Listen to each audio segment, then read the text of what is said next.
let's see, I guess what I'll do is I'll spotlight my video so you all can just see my brushes, but feel free to talk. We're going to talk back and forth about our brushes. You can ask me questions about yours. I'll ask you questions about your brushes and whether you're understanding everything. And this is the kind of thing that you might also want to have a pad of paper with you so you can write down if there are any brushes you need to buy.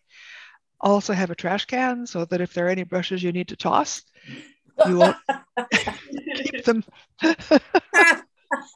So yeah, so I'm not going to mute everybody. If your dog starts to bark, please be mindful of that and mute yourself.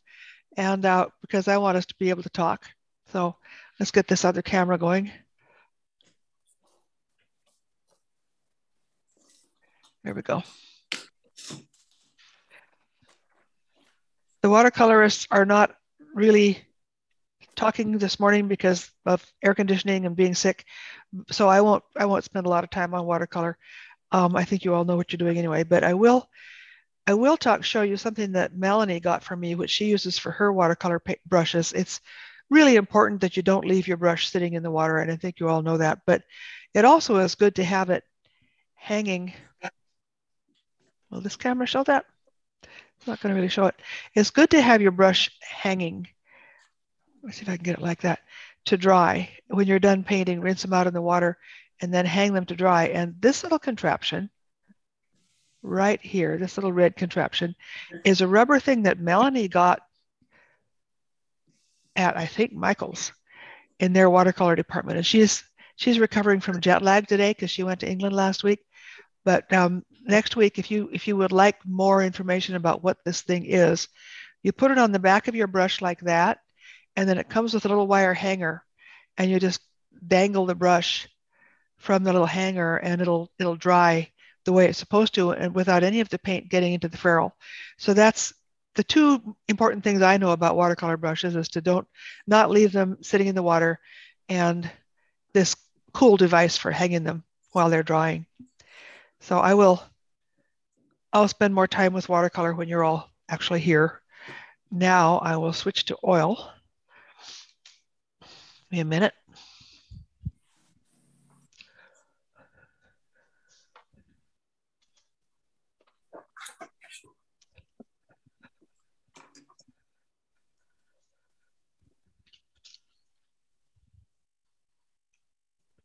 Like you, I have a lot of brushes. These are all my brushes. I don't carry them all around with me all the time. Usually I have a couple sets. I have it organized with very large brushes for working in the studio because a lot of my studio paintings are really big. And I get it on that.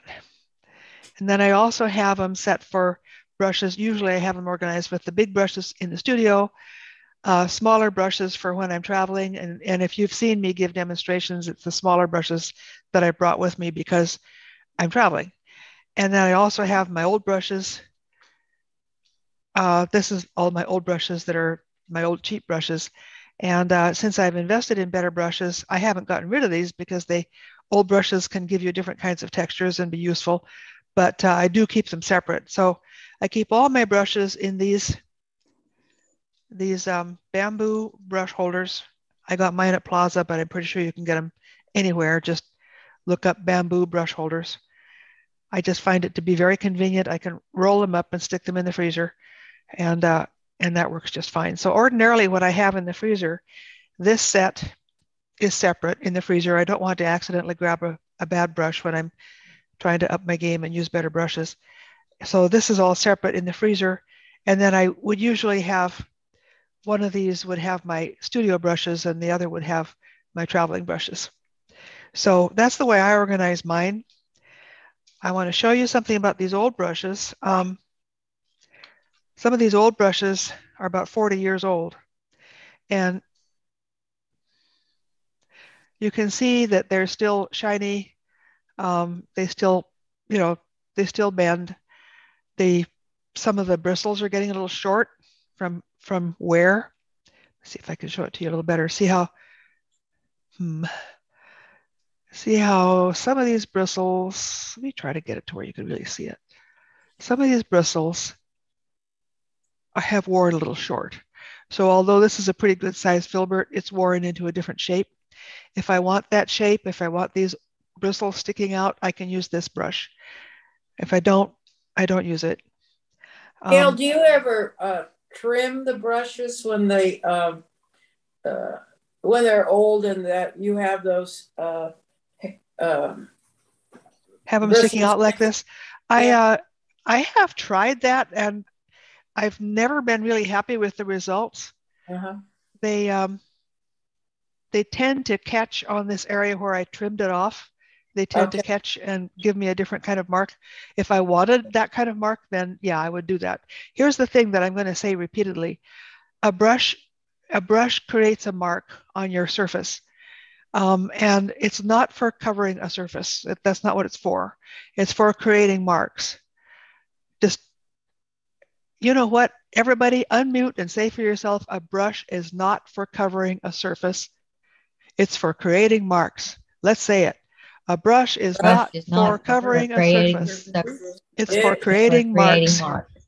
So essentially, any brush, no matter how old and worn out and trimmed or not trimmed or whatever, it will create a mark. It's just, do you want that mark or not? Mm-hmm. Is that the mark you want? Mm-hmm. So one of the things that's important when you're going through your brushes, and I'm going to ask you when I'm done with my talk here, I'm going to have you all organize your brushes like I've done with this during my talk so that we can talk about your brushes. One of the things to bear in mind is, does the brush have spring? I try to get zoomed in real close here.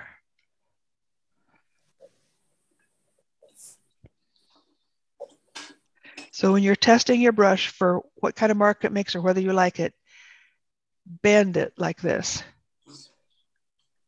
Bend it like that and see if it springs back. This brush kind of does, but it kind of doesn't. It's one of the cheap ones. You can see how when I bend it, it kind of loses its shape and becomes more spread out like that. This is one of the cheap ones, and that's what they do. I'll get one of my better ones.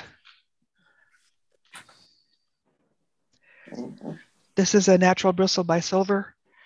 When I do this to it, it pops right back. See that? Yep. And then there are softer brushes. You can have softer brushes, but I only have one. Brushes that don't spring back like that. I have this one soft brush. It's if I really want to make a very soft passage, I use this brush to blend with. But see, even this one springs back. See if I can. I don't really have any real soft brushes. A lot of people have brushes that are too soft. This one is also a blending brush. It's a cheap one though. And see how it lost its shape? See what's happening as I do this? The cheap brushes will lose their shape as you apply pressure to them. So one of the things I'm going to want you to do is test that on all your brushes today. We'll do that today. We're going to clean up your brush game today, make it all better. So first test, and go ahead and write this down. I'll write it down on my note paper because I want to remind myself that the first thing, first test the spring of all your brushes.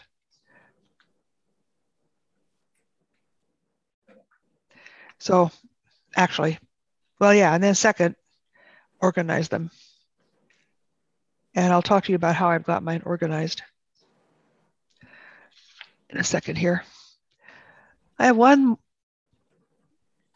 really good quality soft brush over here that I worked with this in the afternoon animal painting class. This is made out of animal hair that you're not supposed to kill any more of those animals. Unfortunately, you do kill the animal to make these brushes. I didn't think that. I thought, but you do. So the ones that are made out of hog's hair, I'm fine with that. But the ones that are made out of these little creatures, I think they're badgers or something. I don't want them killing them, and neither does anybody else. So they're not making these anymore. But you see how springy that is. Mm-hmm. This is a soft blending brush, but it's really springy. And that's an important thing to look for. Especially in oil brushes, I think watercolor might not be that important, but I don't have any expensive watercolor brushes here. I only have inexpensive ones. So I'm not gonna try to show you whether they're springy or not. So this is my old cheap brushes. They're incredibly ancient. They don't have much spring to them, or some of them don't have enough flexibility. Like you'll see how this one is really hard. It's hard to do this with it. It does spring back, but there's not much flexibility to start with. So try to feel your brushes and see if they have flexibility and spring. That's what we're going for. We want to be able to bend them and have them spring back to shape. So these are my old cheap brushes. I'll put them over here. Now my new brushes are organized today. Today I've got them organized in natural bristle and synthetic bristle. Normally I don't organize them separately like that, but today I want you all to organize yours like that so that we can talk about your natural bristle brushes and your synthetic bristle brushes and what they're for and what kind of marks they make, and you can experiment with that and see what they do. This is my biggest natural bristle brush. This is a Rosemary number 13, flat, a short flat it says. Hang on, Scott is trying to say something to me.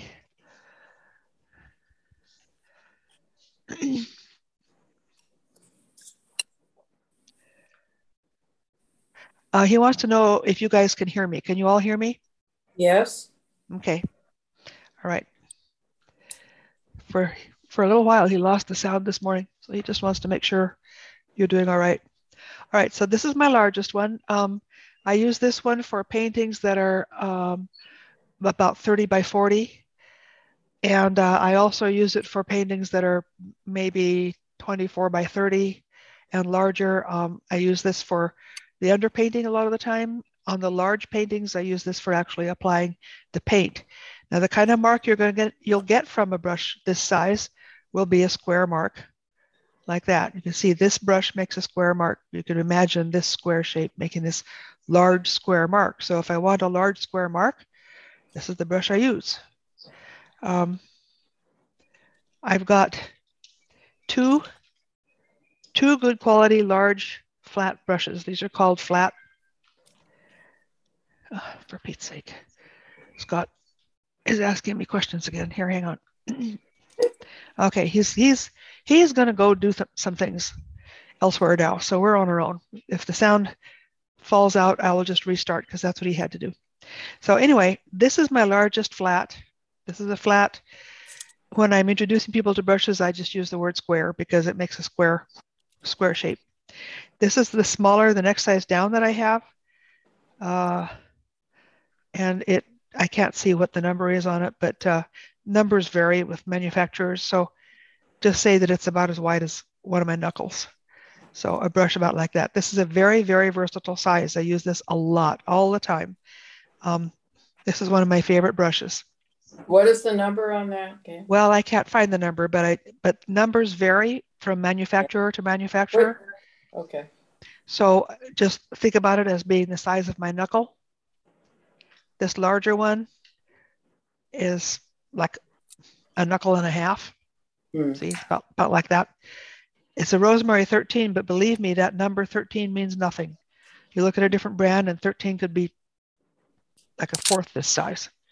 So these are flats. These are my large flats. I asked a question about that second size. Is it a short Excuse flat me? or a regular flat? Say again? Okay. The second brush, that silver brush, I think, or whatever the green is. Yeah, it's silver. Yeah. Is it a short flat or a regular flat? It's a regular flat. Okay, that's what I thought. And whether they're long, short, or regular also seems to depend on the manufacturer's whim. Yeah, a lot. There's a lot of difference. Yeah. Like I've got a sharp here.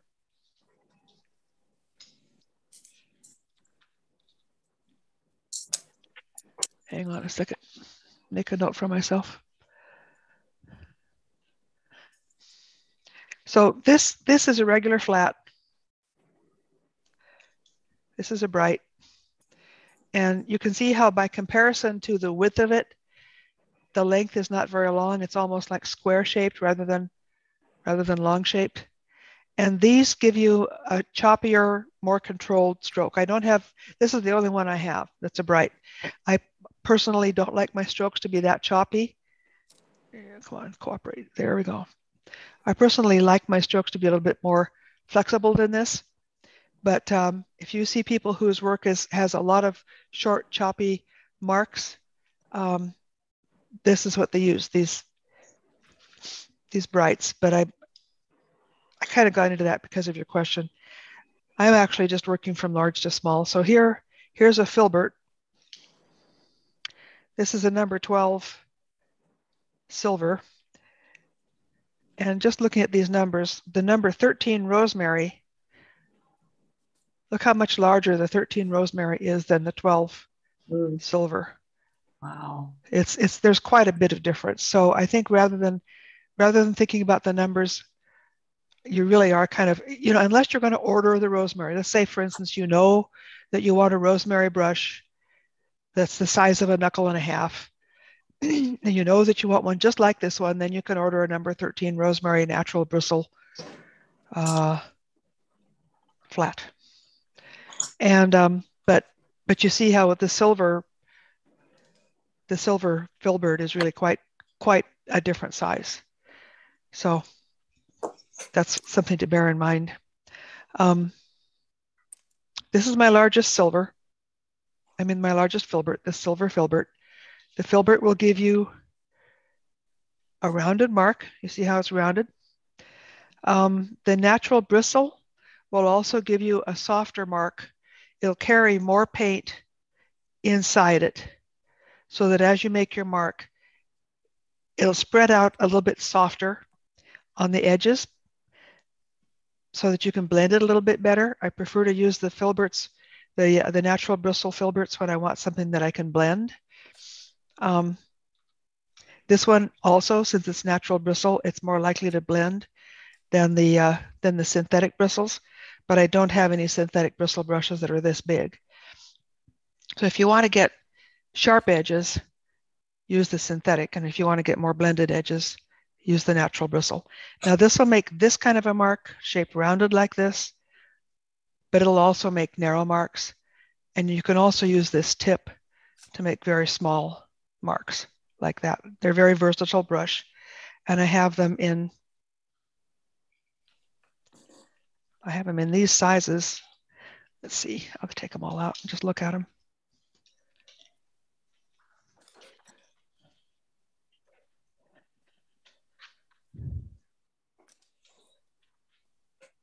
This one is the width of a knuckle. This one is, I think this might still have the number on it. No, it doesn't. I've had these for a long time. They last a really long time. I'll tell you about how to take care of them, but these two are the same size. There's the number. They're number 10s. Both of these are number 10s. This is a number 8. So I use these two. The number 10 filbert is the most versatile brush I have. So I have one for one color and one for darks and one for lights, or one for warms and one for cools, something like that. I have the two, so I don't have to be wiping them off in between strokes.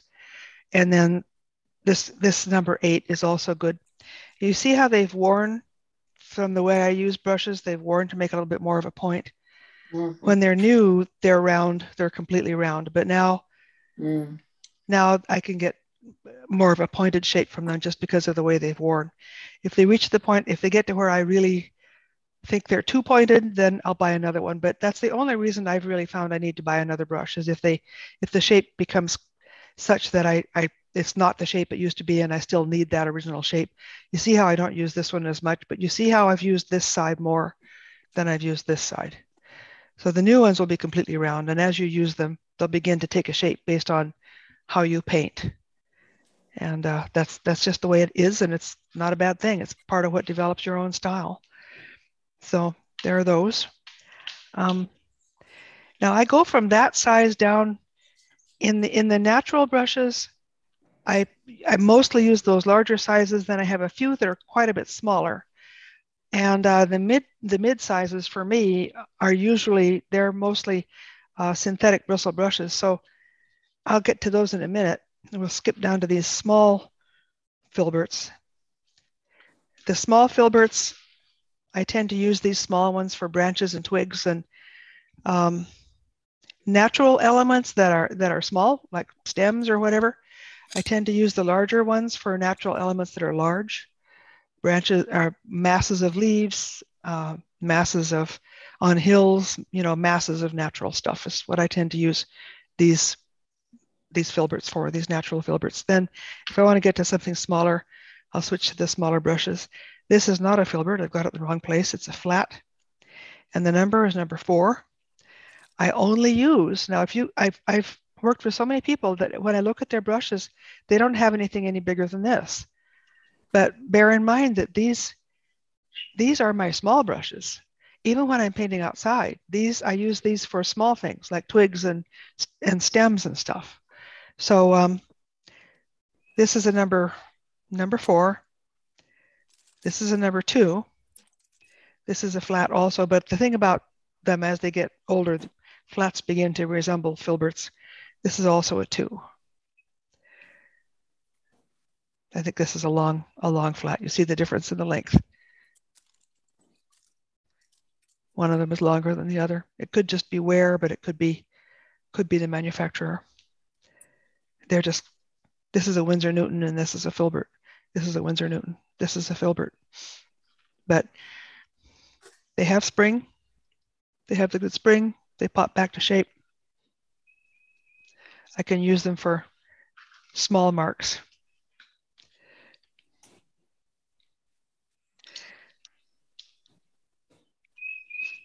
So I have a variation of various of these small size brushes, but seriously, if this is all you have, you're in trouble. You're not going to be able to paint. You need larger brushes than this. Then to this next batch kind of specialty brushes, I showed you this one already. This one it's a small, they just call it a small. Rosemary Series 108 is just a soft brush for real blending. This one is not an expensive brush, but it has a nice shape. It's a round, and I really like to use rounds for sky holes and things. I make dots with the rounds, dots and circles and things like that with the rounds. So I've got this size round, and then I have this one is also for making dots and circles. It's not for making lines. The rounds spread out. So if you say, well, what could I use to make my signature or to make telephone lines or something like that? Here's what's wrong with using these rounds for that. This is a good quality rosemary round. And do you see how splayed out it is at the end? Mm-hmm. It won't work at all for lines, for telephone poles or thin lines like that. These are for dots. They're for poking dots like that. Is that synthetic or is it bristle? No, these are all bristle. They're natural bristle. All of the ones that I've talked about so far. The small round one that you're showing? Yes, natural bristle. It's a rosemary number 3 round. But I mean, what kind of animal hair is that? It looks softer than hog hair. Yeah, I think you're right. It might be, you know what, we'd have to look it up online. I'll do that during the break. What is the rosemary number 3 round made out of? And this is another one. This is a monarch that also is made out of some other kind of animal. So I'll have to look it up and see what the deal is. But I prefer, if I want to make a thin line, I prefer to use a different brush that I'll talk about in a minute. But for something really small, this one right here, this is a flat. It's a number 0 monarch flat. Get the paper for you. And that is about an 1/8 of an inch wide. And I tend to use this one for specular highlights if I'm doing a portrait in the people's eye. or like the edge of their eyelid, something that has to be really tiny like that and controlled. And then this one is a fan brush. The intended use for fan brushes, after you've done your painting, you'll find that some areas are really glossy.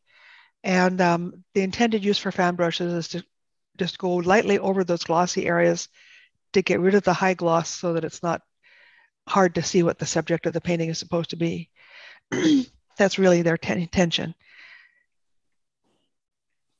So ask me questions about these brushes and I'll try to answer them or Google them.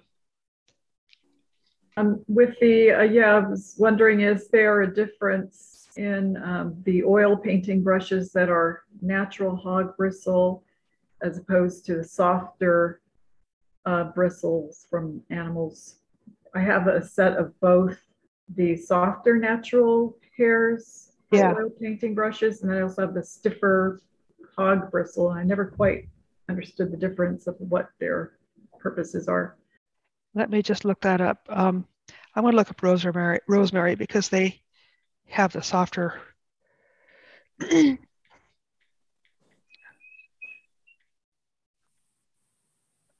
see here.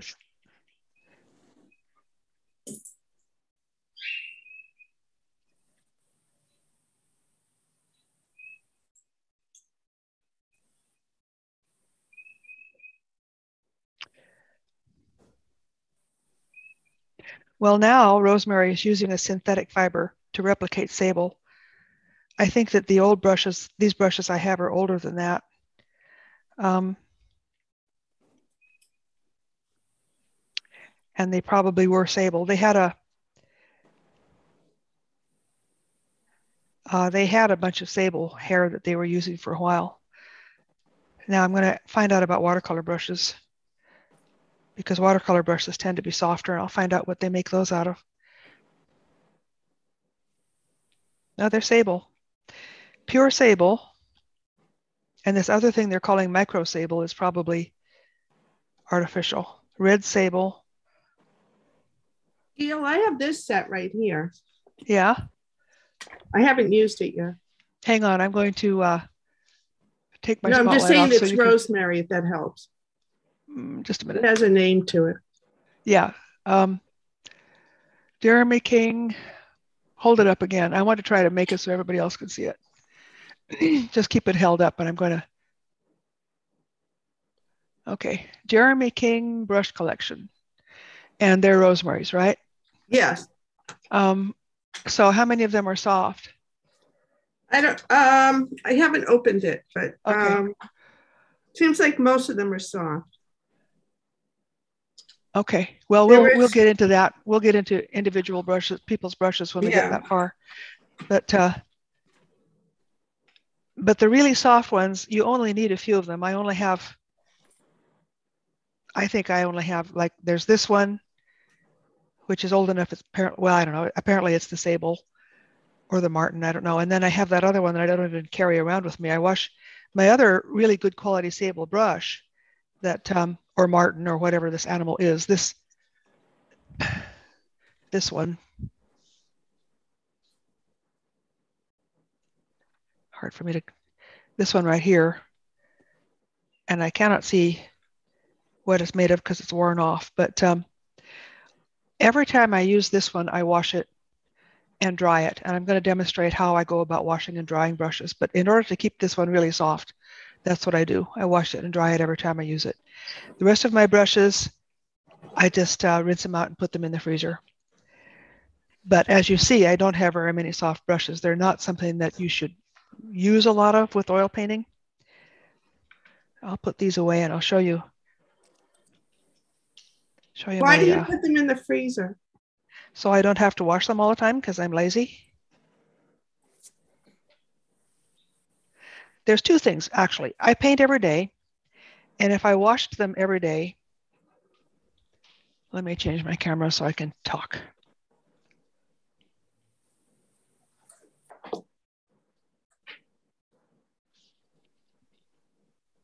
Well, I'll just forget about changing my camera because that's not working. Okay, so there it finally is. I have a couple of reasons for not washing my brushes all the time. One is that I am lazy. I found that if I tried to think that I had to wash my brushes every time, I wasn't washing them often enough. They were getting too stiff, or else I was doing that terrible thing of leaving them standing in the thinner and completely destroying them. So rather than be tempted to leave it like that, I just automatically, when I'm done, I roll them up and put them in the freezer. The freezer paint, oil paint doesn't dry, it cures, it oxygenates, and the oxygen molecule binds to the oil, the linseed oil, and that's what oil does. And any kind of thing that involves oxygen speeds up when it's warm and it slows down when it's cold. So by putting them in the freezer, it slows down that chemical reaction, and they don't dry. But I do rinse that extra paint out with Gamsol first. I have two more reasons for not washing them every day. One of them, if I wash them every day, that means I'm putting cadmium down the drain every single day. And I don't want to do that. If I keep them in the freezer, I'm not ever putting cadmium down the drain. And another thing is that, especially since most of my brushes are made out of natural hair, and I don't wash my hair every day because it would get all dry. And I figured that probably would happen to the brushes too.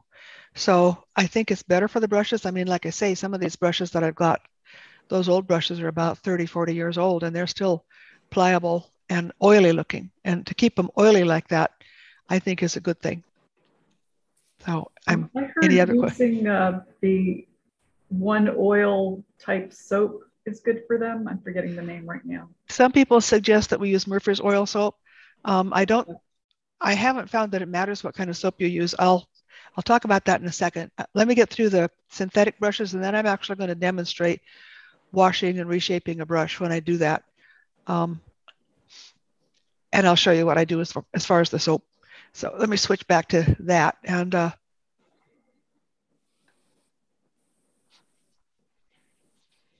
I have a question about this. Yeah. I have a whole bunch of brushes here. I can't really always tell how do you tell between the synthetic and the natural bristles? Is there some clue that, I can do that? I'm not hearing you very well, Fair. Well, I'll ask the same question. Okay. How do you tell the difference? Yeah. How do you tell the difference between synthetic and natural bristle? Yeah. Well, let's explore that. Let me get my natural bristles out here. I mean, my synthetic brushes. Here is a Rosemary synthetic brush. These are my synthetic brushes this is my whole set of synthetic brushes that I have, aside from those old ones. So the Rosemary synthetic brush, it has a lot of spring. It's very springy. It also has a lot of tensile strength to it. It's not real soft. And remember, those soft brushes also have this tensile strength to them too. That's one of the ways you can tell a good brush from one that isn't any good. But comparing it directly to the natural bristle, you can see that they look different.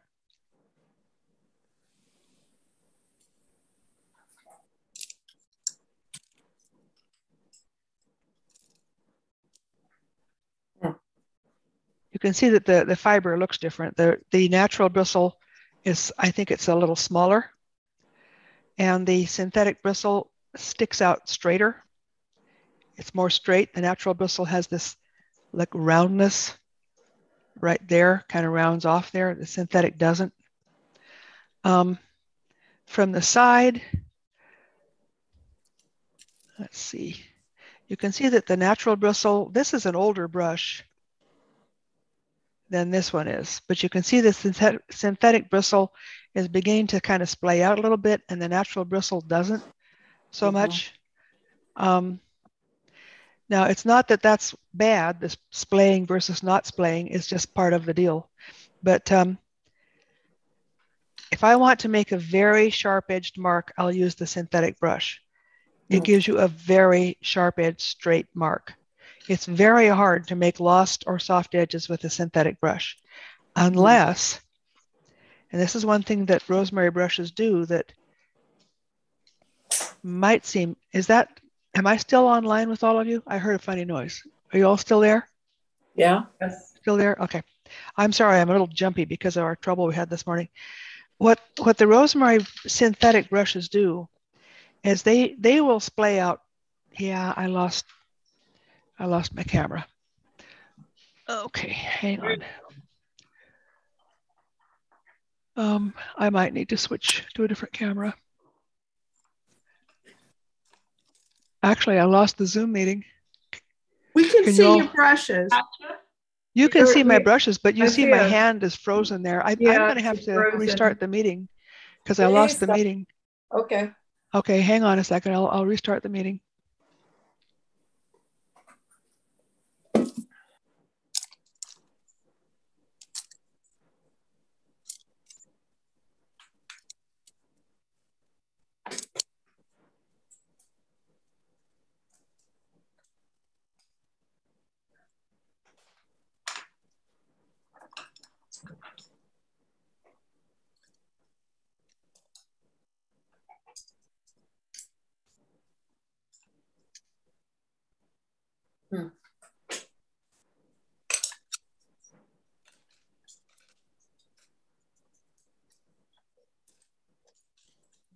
That is a synthetic. My cameras are not working. Well, we'll all just go. Okay, now I'm on a camera. Let me switch to the brush camera. Well, you know, guys, we're going to just use this camera. So let me get these brushes.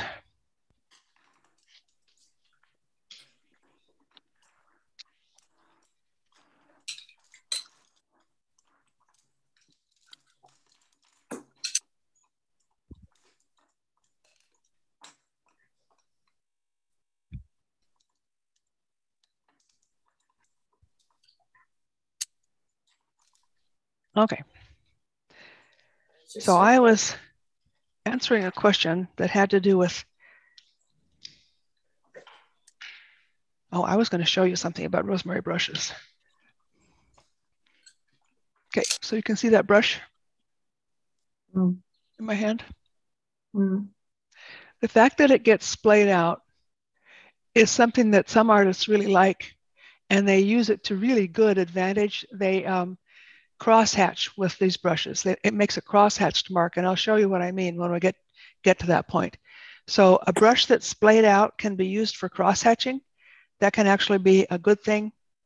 But a cheap brush that is splayed out, the main problem is this spring. If it doesn't spring, if it's splayed out and does not spring, throw it away. But if it's splayed out and does spring, I'll show you how you can use it. It's got a good use. So my medium-sized brushes, I have a lot more of the medium-sized brushes in the synthetic than I do in the natural bristle, because for me, I have a lot of purposes for synthetic brushes that are this size. This is, I just did not realize I chew on my brushes so badly. But you see how big it is compared to my finger. And this is a rosemary. I think this is a long flat. Is it an ivory? I think ivory is rosemary's name for their synthetic bristles. Yeah. Yeah, ivory. Okay. This is a long filbert. You see how this is quite long. It gives you a lot of expressive brushwork. You can do really expressive brushwork with the long filbert. And here's one. This is a rosemary extra long filbert. Hold that up again, please. Yeah, I'm holding it up against my shirt. I'm thinking it might be easier to see. Yeah, where does this is the length of it from here to here. Yeah. And this will give you almost a calligraphic brush mark. The synthetic brushes They are softer than hog bristle brushes, right? Well, let me try to compare exactly. Here's the synthetic, but this is a good quality rosemary synthetic, and it's pretty stiff. And the bristle, they're both pretty stiff, but they behave the same way as far as like holding and applying paint. No, the difference, the main difference is that the bristle, the natural bristle, because of the fact, I think it might have to do with the fact that these are definitely not all the same length. All these little hairs, I don't know. Can you see it against the dark of my shirt there? All the little hairs are different lengths. They start getting shorter right about here.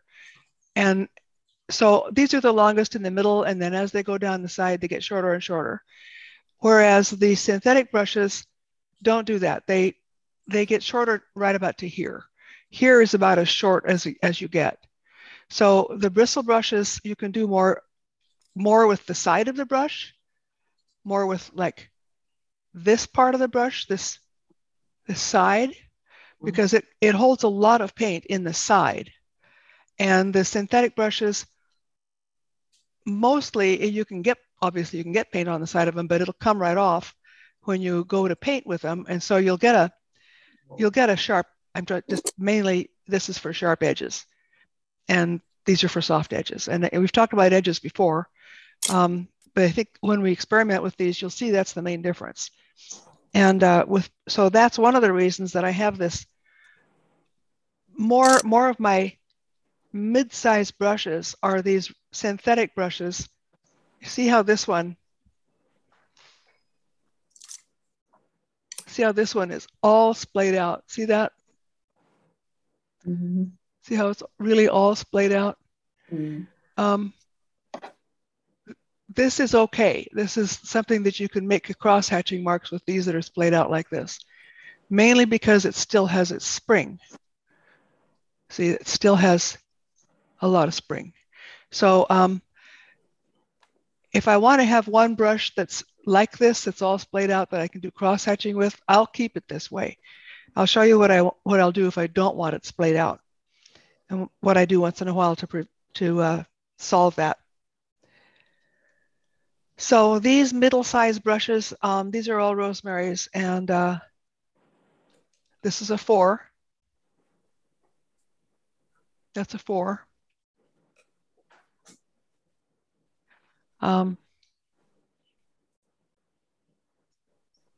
could suppose that this one might be a 6 or an 8 because it's about twice the size of the 4. But I have a lot of 4s. I have actually 4 size 4 Rosemary synthetic, the ivory bristle brushes. It's a very versatile size for what I do. You might not need that many. I like to paint barns and buildings and things. And one of the things that these square brushes are good for is the square kinds of shapes that you'll get in buildings. So what I like to try to do is have one brush for each size square shape that I might need to make. So like, for instance, if I need to make a big window in one stroke, I can use, this brush. It'll give me one stroke. I can have a window. If I need a smaller one, I can use this brush, and I can get, with one stroke, I can get, a smaller window. So for me, because of the subjects that I like to choose, I tend to like to choose trees and buildings. So I find myself with a lot of those square brushes in the synthetic so that I can get square, sharp edges on the buildings. In the natural brushes, I really like to use the filberts because I use those for natural shapes that are going to be more rounded, clouds and whatnot.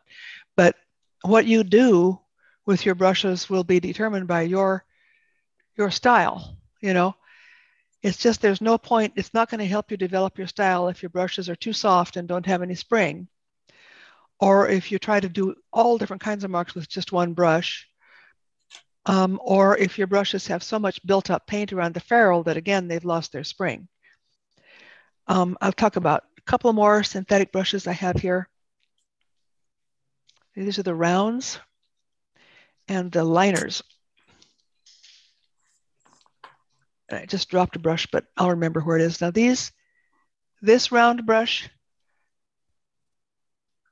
when they call it a round, again, that's for making dots. And this brush, even though it's so big, you see this tiny point, it can make tiny, tiny dots, or you can press harder and get larger dots. So this is a really, really good brush for sky holes and leaves. I use it for sky holes. I can, if I can find it, if I can get the other camera to work, I'll show you a picture that has sky holes that I did with this brush.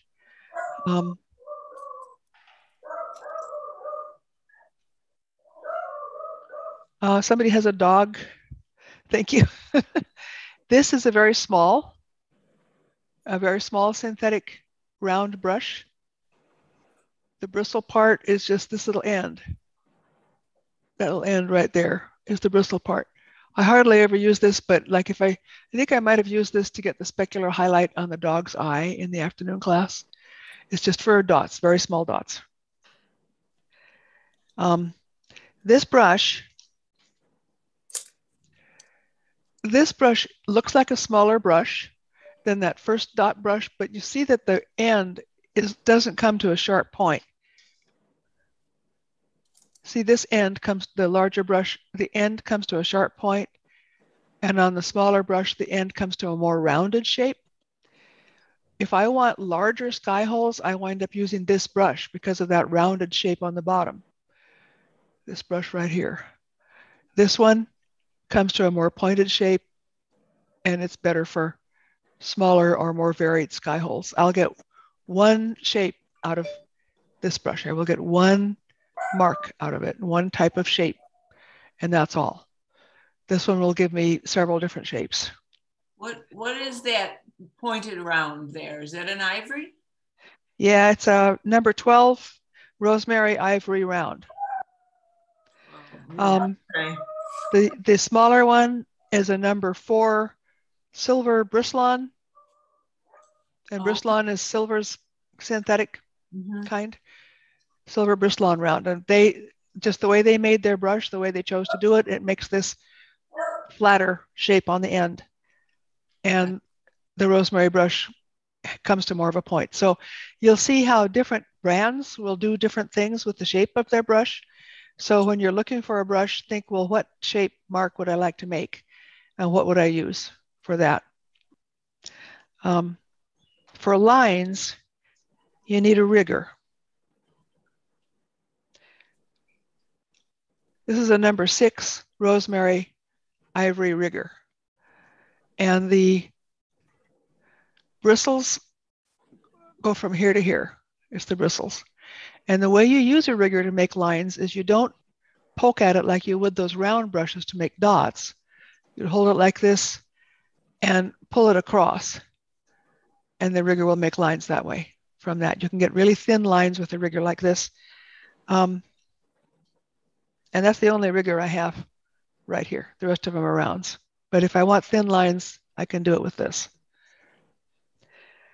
So I think that's it with my brushes. I'm going to show you how I maintain the brushes, and I've got to try to get this other camera working. Can you hear me? Okay, yep. All right.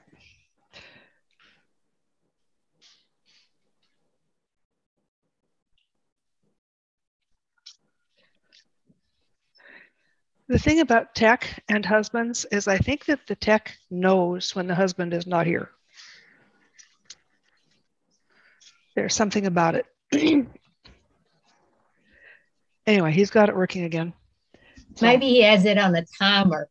He has it on a timer. I like that. That's funny right there.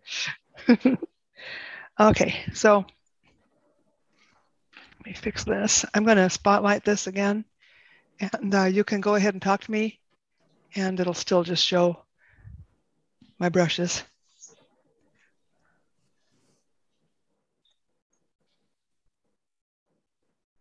Okay, there we go.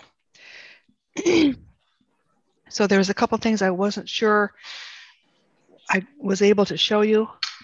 One of them was this splayed out deal.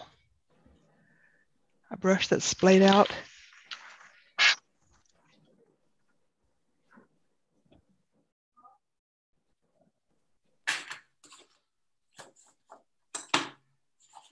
It's splayed out, but it still has spring.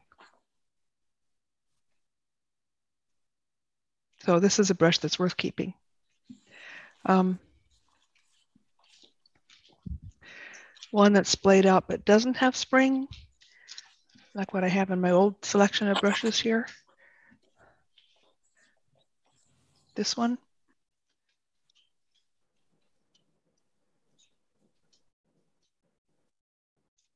You see how it loses its shape when I do that?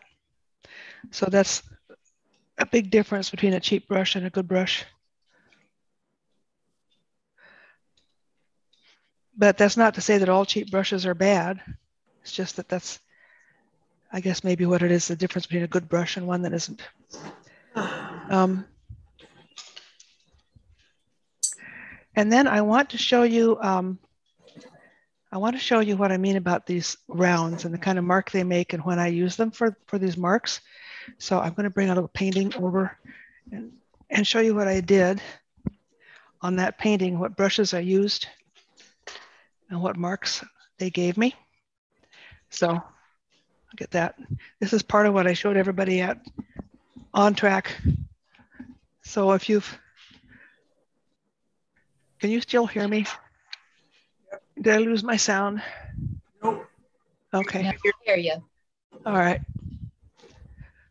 Okay, so I'm just getting this other painting. So here's the painting. This round was what I used. I used these two rounds. Remember, these are both good quality brushes. They're just made by different companies. Silver made one of them, Rosemary made the other. And the brush that Silver made is a round, but it has sort of a rounded tip, and the brush that Rosemary made has a pointed tip. So I used both brushes for this region right here. This brush, one mark, watch this, one mark right there gives you that shape right there. I'm going to zoom in. What size is that brush, Gail? It's a number 4. But like I say, it depends on the company. It's a silver, right? No, it's a round. I mean the brand, it's silver. Oh, silver. Yeah, it's a silver. Yeah. Yeah, I didn't hear you right. This one is a silver. And the way they do the round brush, it has that flat. But here's the thing. It's like, look at the brushes or look at the pictures of the brushes. And I honestly think it's, unless you're going to buy either Silver or Rosemary brushes, I think you really should look at them in person, take them out of the little package and flick them and see if what they're like. So this is the Silver, number 4, round. Silver Bristlon. Bristlon is their synthetic brush. This is the Rosemary Ivory, number 12, round. And you see they look quite different, but they're both good brushes. And I would use one for one kind of shape, one kind of mark, and I'd use the other one for the other kind. So like this one, there's that. See how that gave us that mark. This one would be for this mark. See that smaller mark right there.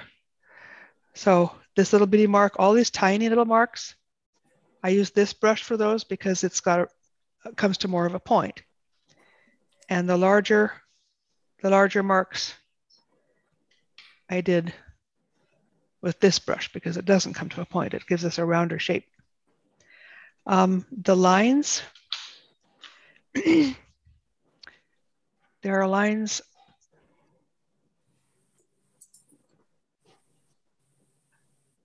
right here, these branches. I use, for those really thin branches, I use the rigger. When this is wet, it's narrower than it is when it's dry. And what you do with the rigger, if you want to make lines, is you lay it this direction, like that, and it'll make the line. Whereas these round brushes, to make those dots, you go like this, like that, and you get a dot. These lines, you go like that to get a line. The windows and the door,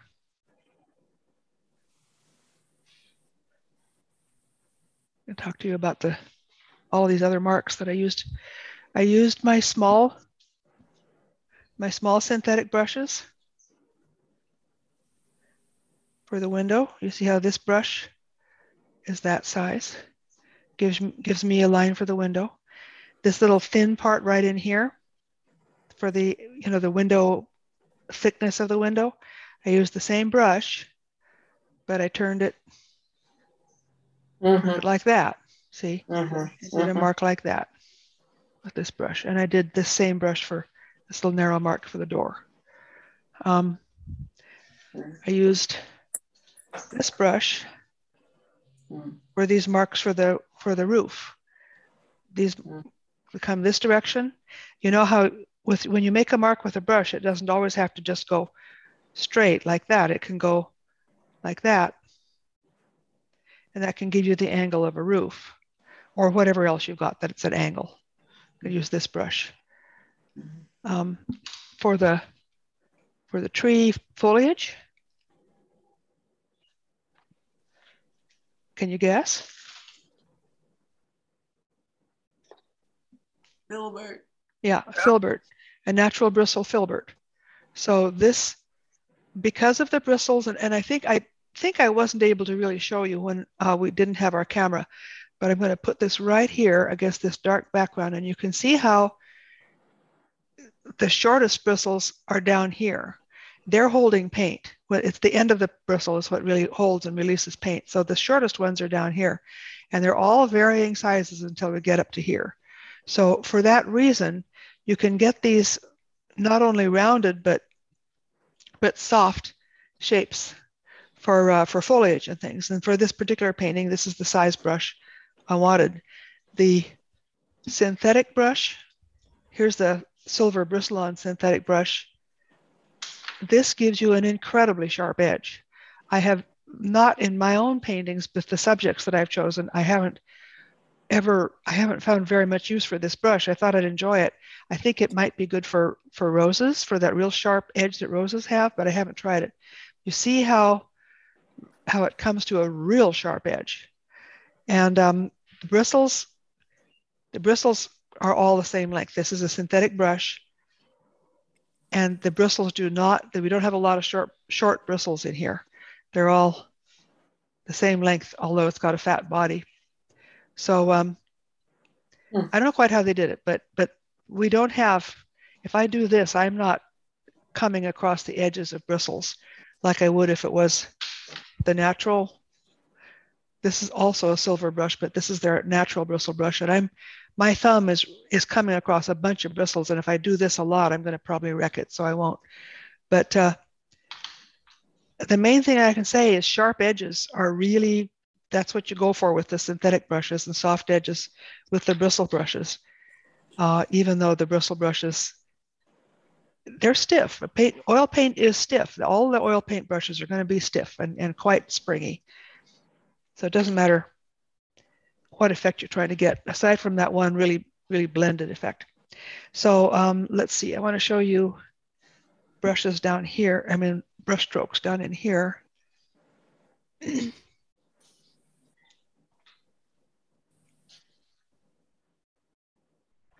These strokes right here, along in here, for them, I used a big square synthetic brush because I wanted to have a sharp edge there.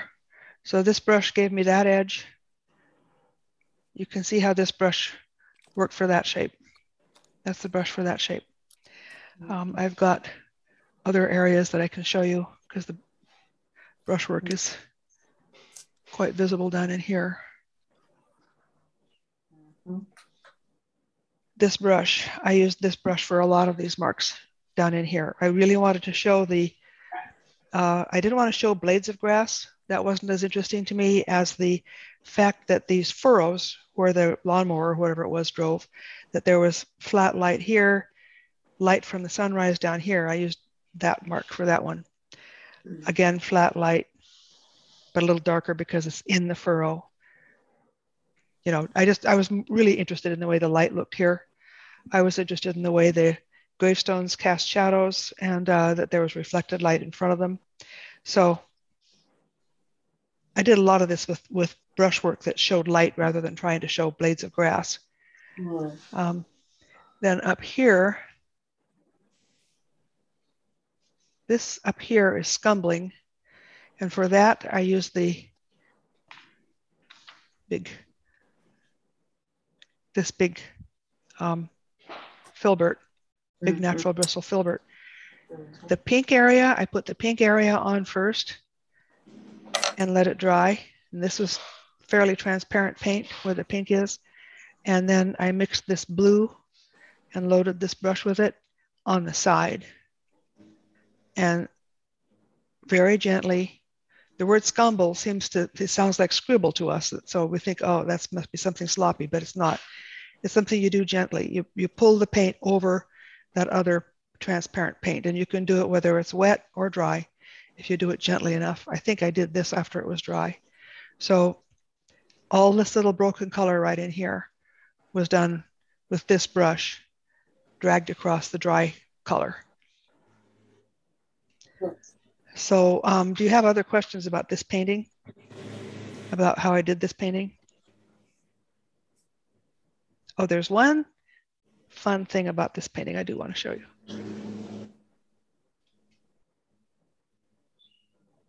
Right here on the top of the cross, right there, is some gold leaf. I put gold leaf right there on that. So.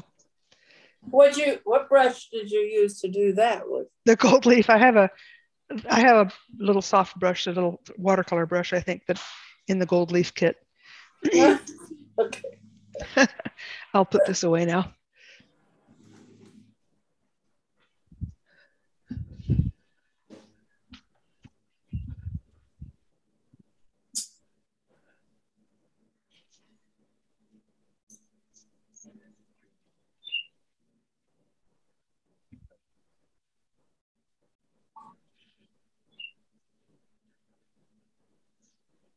Okay, now I'm going to talk to you about care of the brushes. But before I get into that, ask me any questions that you have about what I've talked about so far. Well, I have a brush that looks to me like a filbert. It's a silver, I think. Let me see. And it says flat on it. Well, the reason it would look more like a filbert is because you've used it and worn it. Just worn down now? Yeah, you've worn it into that rounder shape. I took a workshop once with somebody who, and I don't remember, I guess it was Matt Smith. He said, don't ever buy filberts because you'll just wear your flats into a round shape. So why not just buy the flat and then when it turns around, call it a filbert. Well, that was my theory, but I was. Yeah. Well, because my filberts, you know, they have become kind of pointed and I'm going to have to replace them, but some of them. Anyway, this is the brush. This is the brush that I lost last week and it has since hardened. There's hardened paint in it here. So what do you do when that happens? This stuff right here, it's Winsor Newton brush cleaner and restorer. And if you want to get a screenshot of this, I'll hold it here for a minute. This is absolutely magical stuff. Okay.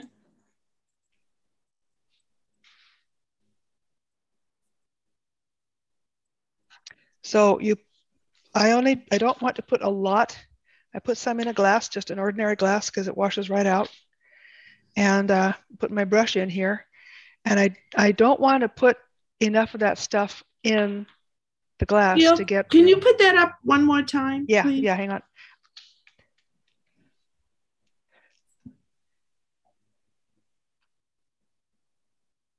Winsor Newton. This says Winsor Newton. It's real small type, but that's what it says. But I think this label is pretty memorable, the way they've done the label. Mhm. Winsor Newton brush cleaner and restorer.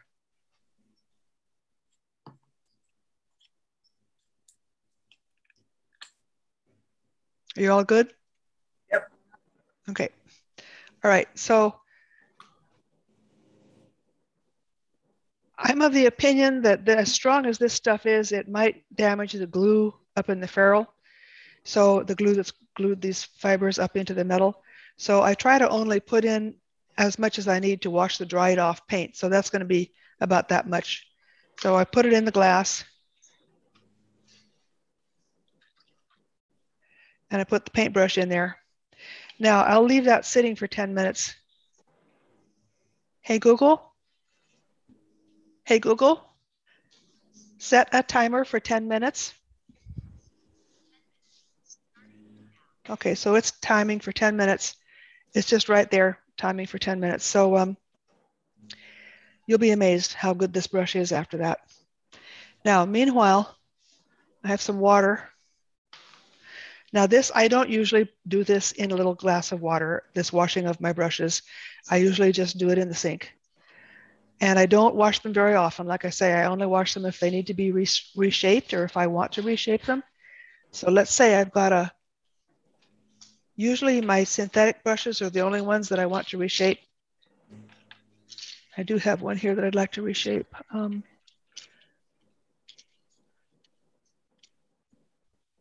This one, I was noticing yesterday when I was out painting that it has several little stray bristles that are kind of sticking out. I have tried in the past cutting these off when that happens, but then you wind up with even worse of a problem because of little short stray bristles sticking out. So instead of cutting them off, there's a bunch of them over on this side too. Instead, what I'm going to do is wash and reshape this brush. Now I can use bar soap. This is just, I don't know what it is. It's somebody's bar soap that I think maybe I found in the garage. So this is no big deal. You can use bar soap. If you use bar soap, don't squish the brush into it like this. Keep it on its side and go like this. And you see how it lathers up. And then kind of work the soap into it with your thumb and forefinger. Like this. Just kind of work it in. And then rinse it. Now the advantage of using bar soap is that when you're reshaping your brush, you can bring it back over the bar like this and keep some of that soap in the brush. So that when you're reshaping it, the soap will help get these little stray bristles glued down while it dries. Then lay it in a paper towel like this. Fold the paper towel over the end. Fold the entire paper towel. And then fold the paper towel. Don't roll it, just fold it. And then fold the other side. Now, after you've got that all folded with the bar soap in it, put it under a book or something heavy and let it dry overnight and it'll be reshaped. I'll go put this under a book. Got a stack of magazines over here that'll do the job. So that's what I did with that. Now you don't have to use bar soap. You can also just use dish detergent. This is Meyer's. It's dish soap. I guess you don't want to use detergent because that would be too harsh. But Meyer's Clean Day dish soap. And again, rinse the brush, get it wet. You're using water on a Yeah. hog bristle brush. these are both of these brushes that I use that I'm working with right now are synthetic bristle. Okay, all right. But I'll wash a hog bristle brush too if you like. I'll show you both ways. This is. I heard it was wrong. I can get this to. Oh, this is just Meyer's dish soap. I guess what you wouldn't want to use is detergent. I wonder if I'm safe from my soap here. Let's see. I am safe from my soap. That's why it won't come out. I am so glad I'm safe. There. Now we'll try that again. So I'm just going to get the soap onto the brush. And being liquid soap, I won't have that option of cleaning it and then putting the soap, dragging it across the bar. Now see how much I'm getting quite a lot of paint out of this one. See, there's quite a bit of dark paint in here. And you see how I'm doing this, my thumb in such a way that I'm pulling it out. We don't want to do anything that's going to push paint into the ferrule. So everything I'm doing is pulling it out. And do it on this side. And then rinse it. Again, I don't want to poke it in there.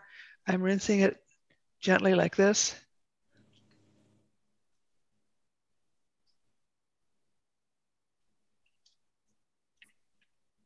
And then drying it. And then I do the same thing. Put it in the paper towel, fold it over, fold it,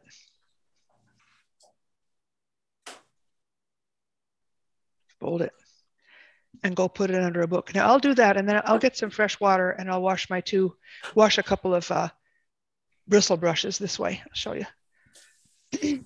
I'll be right back.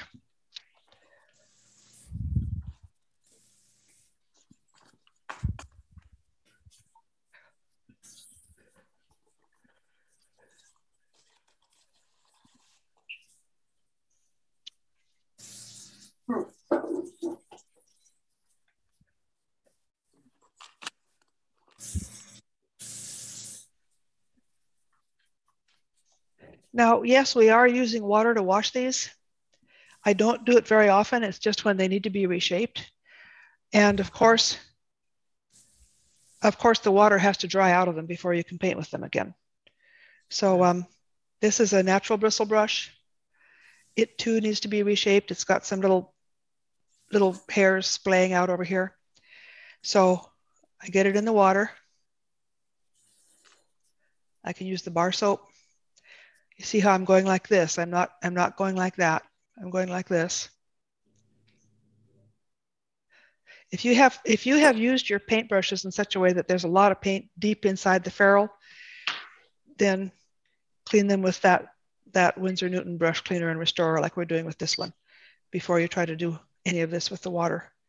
So just this, I'm just kind of swirling it in the soap.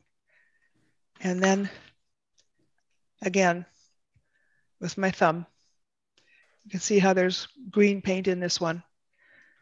It's getting all mixed into the soap. You see that? And my stroke with my thumb is to pull paint out, not to push the paint in. I'm pulling it out. Now this brush, I haven't used this brush for about 6 months. It's been in the freezer that whole time with all this green paint in it. Wow. But you see how it didn't make it hard. So freezer is, I think it's a really good way to keep your brushes. So I pinch it out.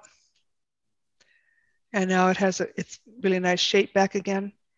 I'll put it in the soap like this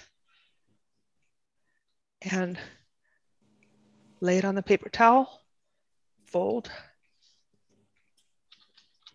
fold, fold. You see how there is still some green paint in it, so I'll rinse this one again before I do that, but this is before I let it dry, but just to show you how you fold the paper towel. I just did this, and I think the easiest thing to do is to fold the paper towel, and that's where I fail. Because when I go to put a book on it, the book is not on the bristles. Oh, so yeah. That means the paper towel has to be as thick as the handle or the. Well, don't put the book all the way back here. Yeah, just stick you can tell where the bristles are. The bristles are here. Yeah. Put the book here. Yeah. Okay. You know? You see, that's such a significant detail. Yeah, it is. And I wouldn't even have thought of that, but you are absolutely right. You see how the handle is sticking up? Yeah. The way that the book is down here on the bristles. If I'm pretending that my hand is a book. Yeah. So it's down here on the bristles. So I'm going to need to wash this brush again. So let me get some fresh water and I'll show you the other way.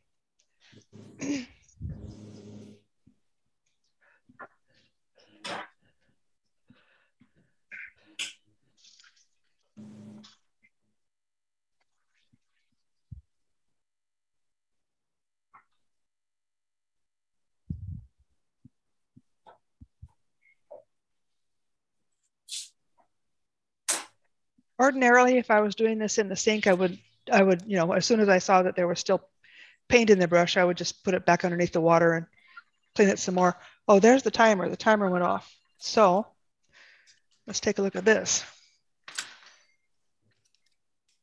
I'm swirling it around in here a little bit. I'm not squishing it down. I'm just swirling it around.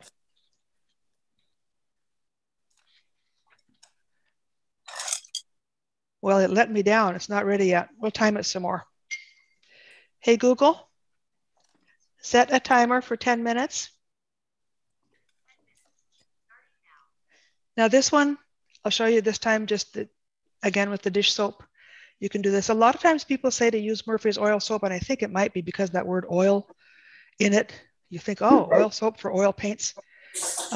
It's really for floors, I think. Now see, there's still quite a bit of green paint in this. So I would keep doing this procedure, working it with my thumb like this, and then rinsing it out until there isn't any more green paint. And then shape it with the paper towel. So I won't let this dry until I've got it the way it needs to be. Now, as far as shaping a round, that's a little different. A filbert is the same. You would do the same thing with the filbert. Fold the paper towel like this, and then just fold it straight across. Don't try to follow the filbert shape. And then fold it as many times as you want, and then put a book over just the end so that the handle will be sticking up. When I do all my brushes, I do this in the kitchen and I put them underneath the toaster and various things like that, whatever's heavy, you know. So Scott comes into the kitchen, there's this whole row of brushes sticking out from under the toaster and the cutting block and all that stuff. He knows what's going on.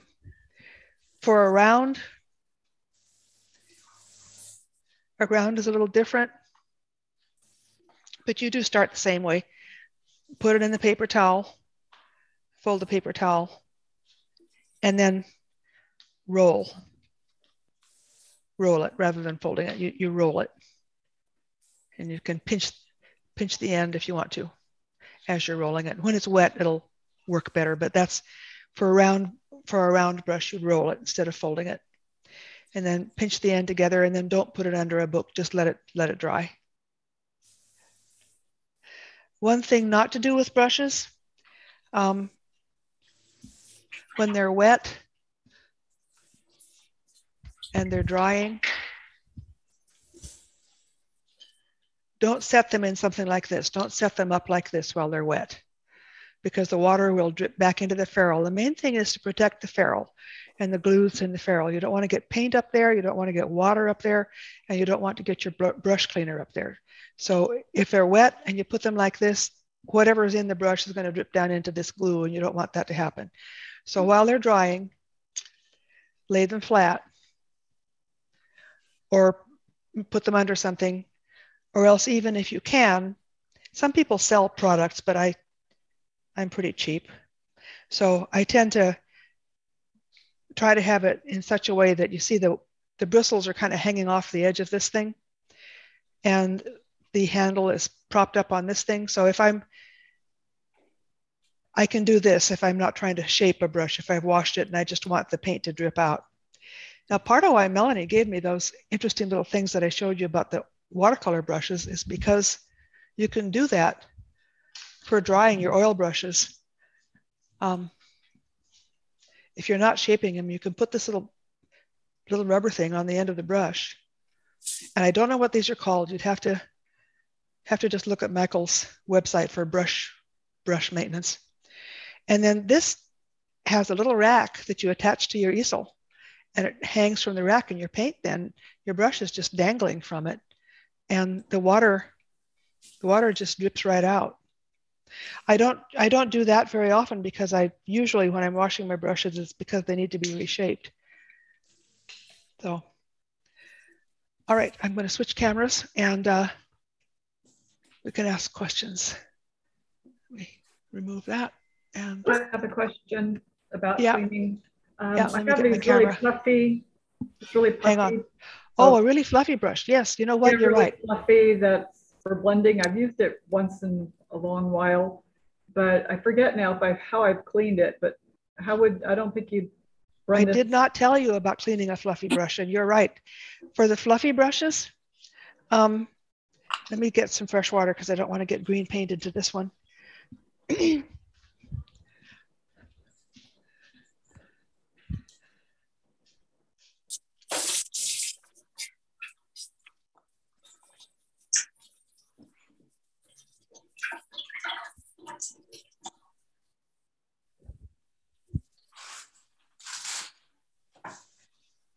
Now, when I use a fluffy brush, this brush has been in the freezer, but I washed it off and let it dry first. Because in order to keep it really fluffy, I want to do the opposite of what you would do with a brush that you want to have flat. So I would wash it, get this. I usually use the dish soap. I think for the fluffy brush, I would rather use the dish soap because I'm not trying to get it to be flat. So again, you do the same thing with your thumb. Bring the soap out from the ferrule out, and then rinse it.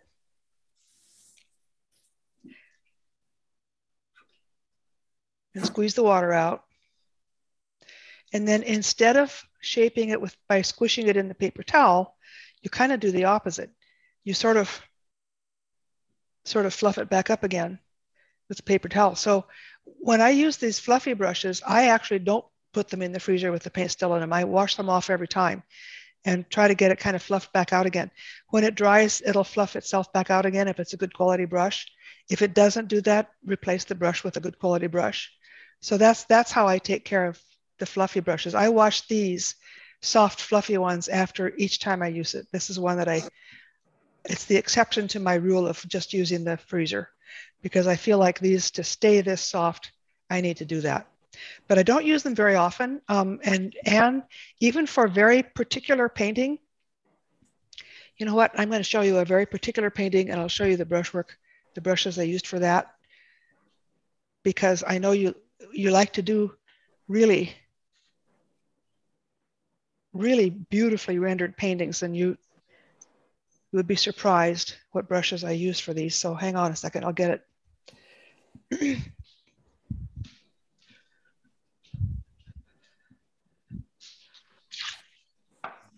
Gail, do you ever use vegetable oil to clean your brushes? You can. I used to use mineral oil too, vegetable oil and mineral oil. But the thing with those is they do not dry. The oil that's in oil paint is a drying oil, and vegetable oil and mineral oil don't dry the same way. So you still have to wash that out before you can use the brush, because you don't want to get that into your painting because it won't ever dry. So I did a painting one time where I did get mineral oil mixed into the painting, and it never did dry. I got these drips down the painting. Oh gosh, what a nightmare. I took it to the gallery and it started to run. I didn't realize that that's what had happened. That was horrendous. So anyway. Baby oil, isn't it? Baby oil, yeah. And, you know, when I first got asthma and I stopped, they hadn't invented Gamsol yet. And I had asthma and I couldn't use turpentine and stuff. And so I read a book about what to do if you're an artist who has asthma. And they said, don't use turpentine, use mineral oil, but you still have to wash the mineral oil out. And then during the process of painting, you just use your medium. You don't use anything to thin the brushes, wash out the brushes. Anyway, this painting, this area right here, and this information, actually, this is kind of good information for everybody, because you think that to get something like this, you'd use a tiny, tiny brush. But this soft edge, this is scumbling. I did the painting first in brown underneath. The underpainting is brown. And then I mixed up this color, this kind of creamy color, and used this brush to gently pull that over the edge to get this soft edge and get the look of porcelain, because you can see through the cream color to see the brown that's underneath. And over here, I added more white to the cream color to get this cooler look. This painting has warm shadows and cool lights. And this cooler look over here is just, again, with this brush, scumbled very gently on there. This is a lost edge, even though there's a shift in temperature here, but no particularly defined edge. And this right here, this white,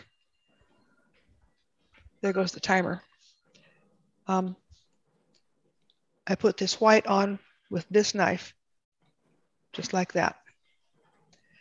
This edge, because it's a sharp edge, I used a synthetic brush, and I think I used one of my old synthetic brushes. I don't think I even have anymore. It was a synthetic filbert. But to get this real sharp edge,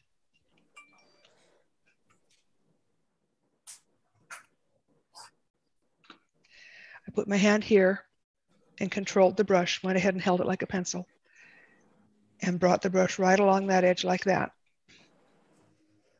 And the reason I would have used a filbert, not a flat, is because this is a rounded shape. These shapes, these little calligraphy shapes, I used a flat. A flat synthetic? Yeah, synthetic flat, which, let me see if I can get the right size here. That looks like the right size. So I did the dark first. You see how you can rotate the brush to get that thin line? Probably used my right hand for that. And then you can get it to extend out and be wider. And then I used the light paint to get that mark. So probably the same brush for all these marks. It's just that on this side, it's darker paint.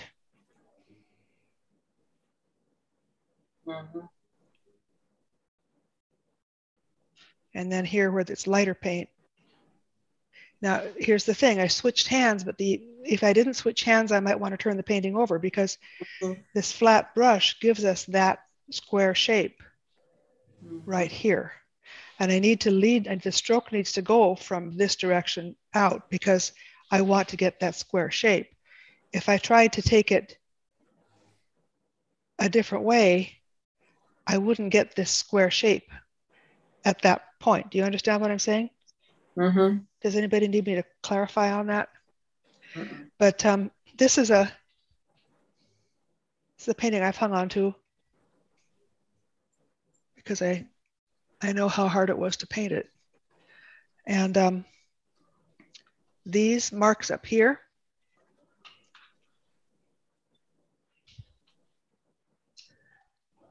I used just I think I used natural bristles for them, but they were flats.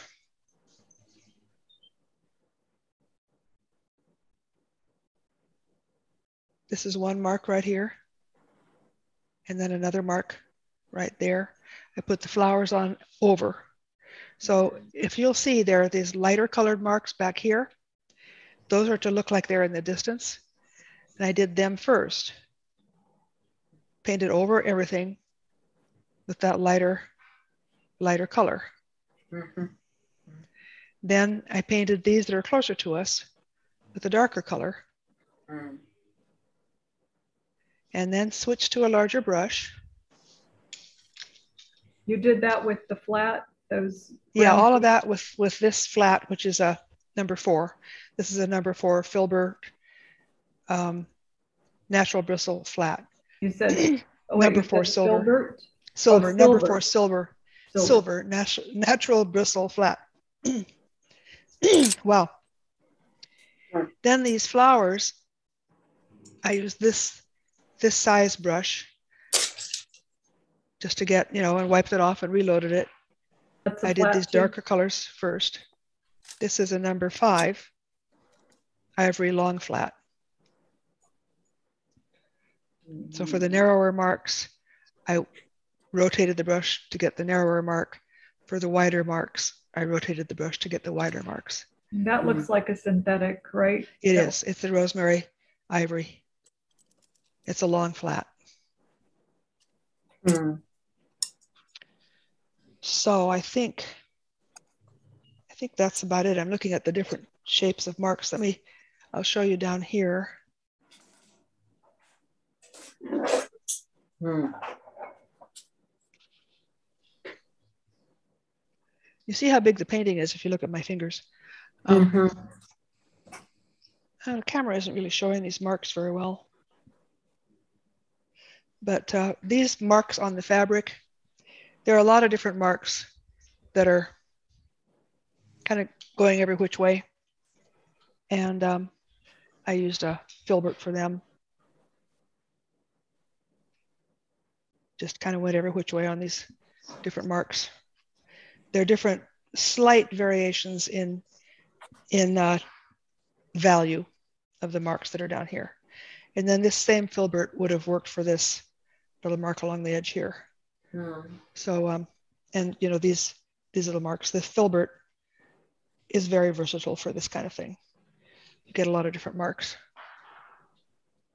from that. So I think that's about it with that. Let me shift my camera.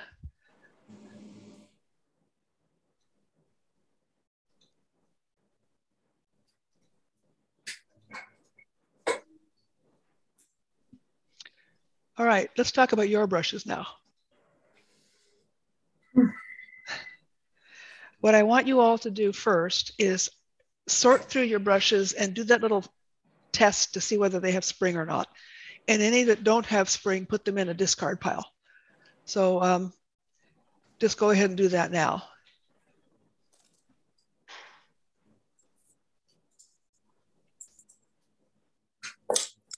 I did that, and I'm trying to clean the ones that feel like they should be discarded. Okay. Yeah, you can clean them with this stuff that should have cleaned my brush by now.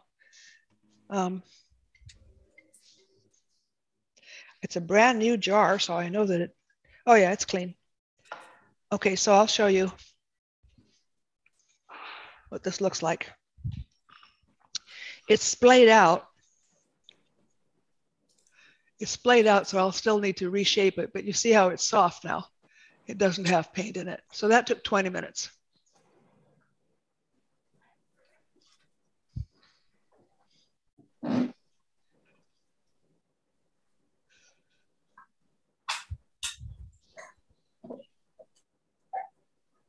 I think the directions on the can say 20 to 30 minutes. That's, I mean, I just have that memorized.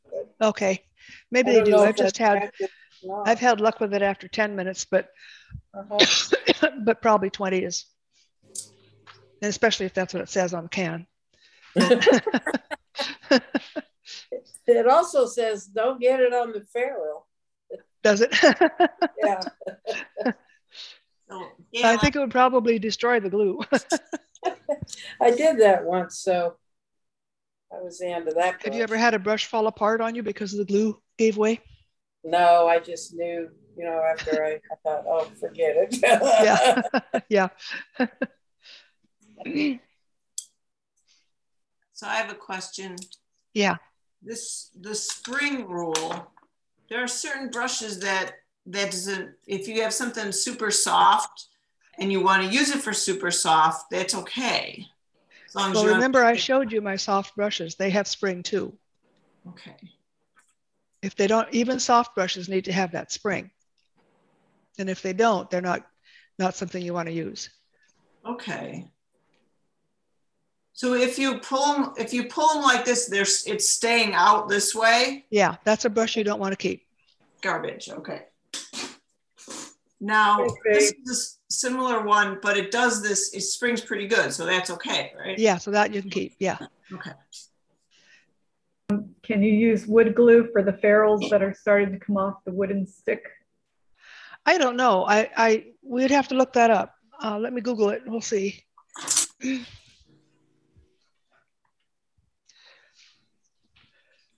But I think if your ferrule, what's happening is are the bristles coming out of the ferrule, or is the ferrule coming off the handle? The bristles are stuck in there nicely. It's the ferrule coming off the handle, and it's a nicer brush, Royal and Langnickel. Okay.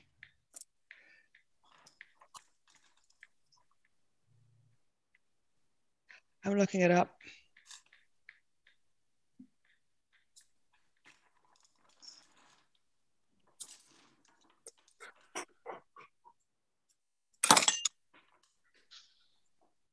How to repair the ferrule on your paintbrush. It's a YouTube video. It has advertisements about fat.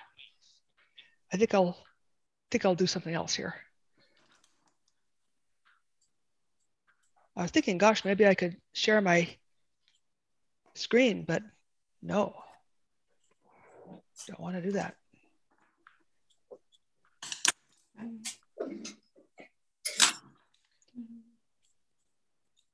Okay. Wetcanvas.com.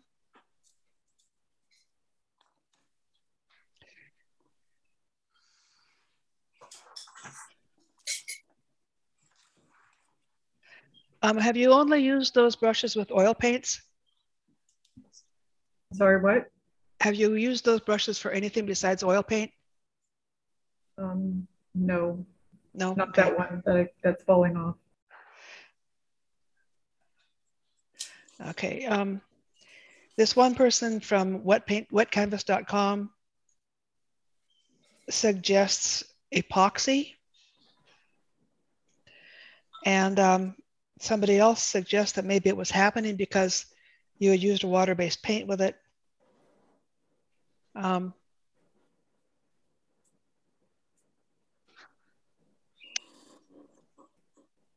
Yeah, mine it's pretty new. I don't think I even used it. I just noticed the ferrule was wobbly. Well, this person writes, my local art store proprietor tells me that it's because the brushes are manufactured in a more humid climate. Well, frankly, I don't think we can get much more humid than we are right here.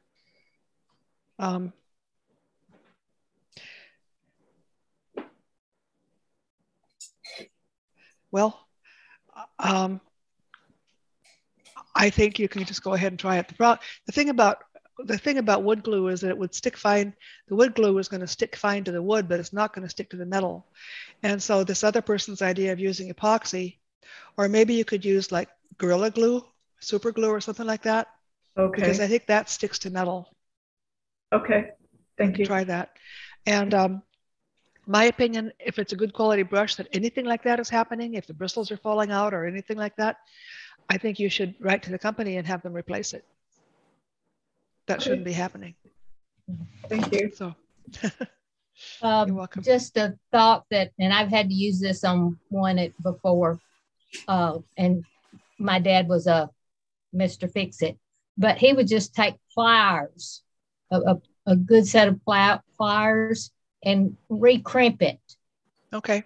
That makes sense? Yeah. It just, so because it's been crimped on there. You can see the little round things, and they had a special tool that they did that. But if you can just press it with a good set of little pliers, that might solve your problem. Back in again. Yeah.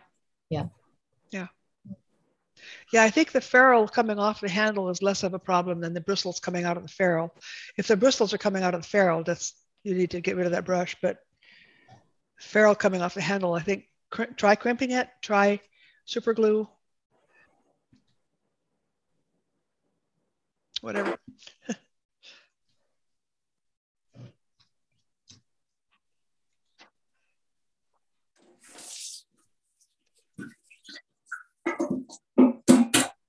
Gail?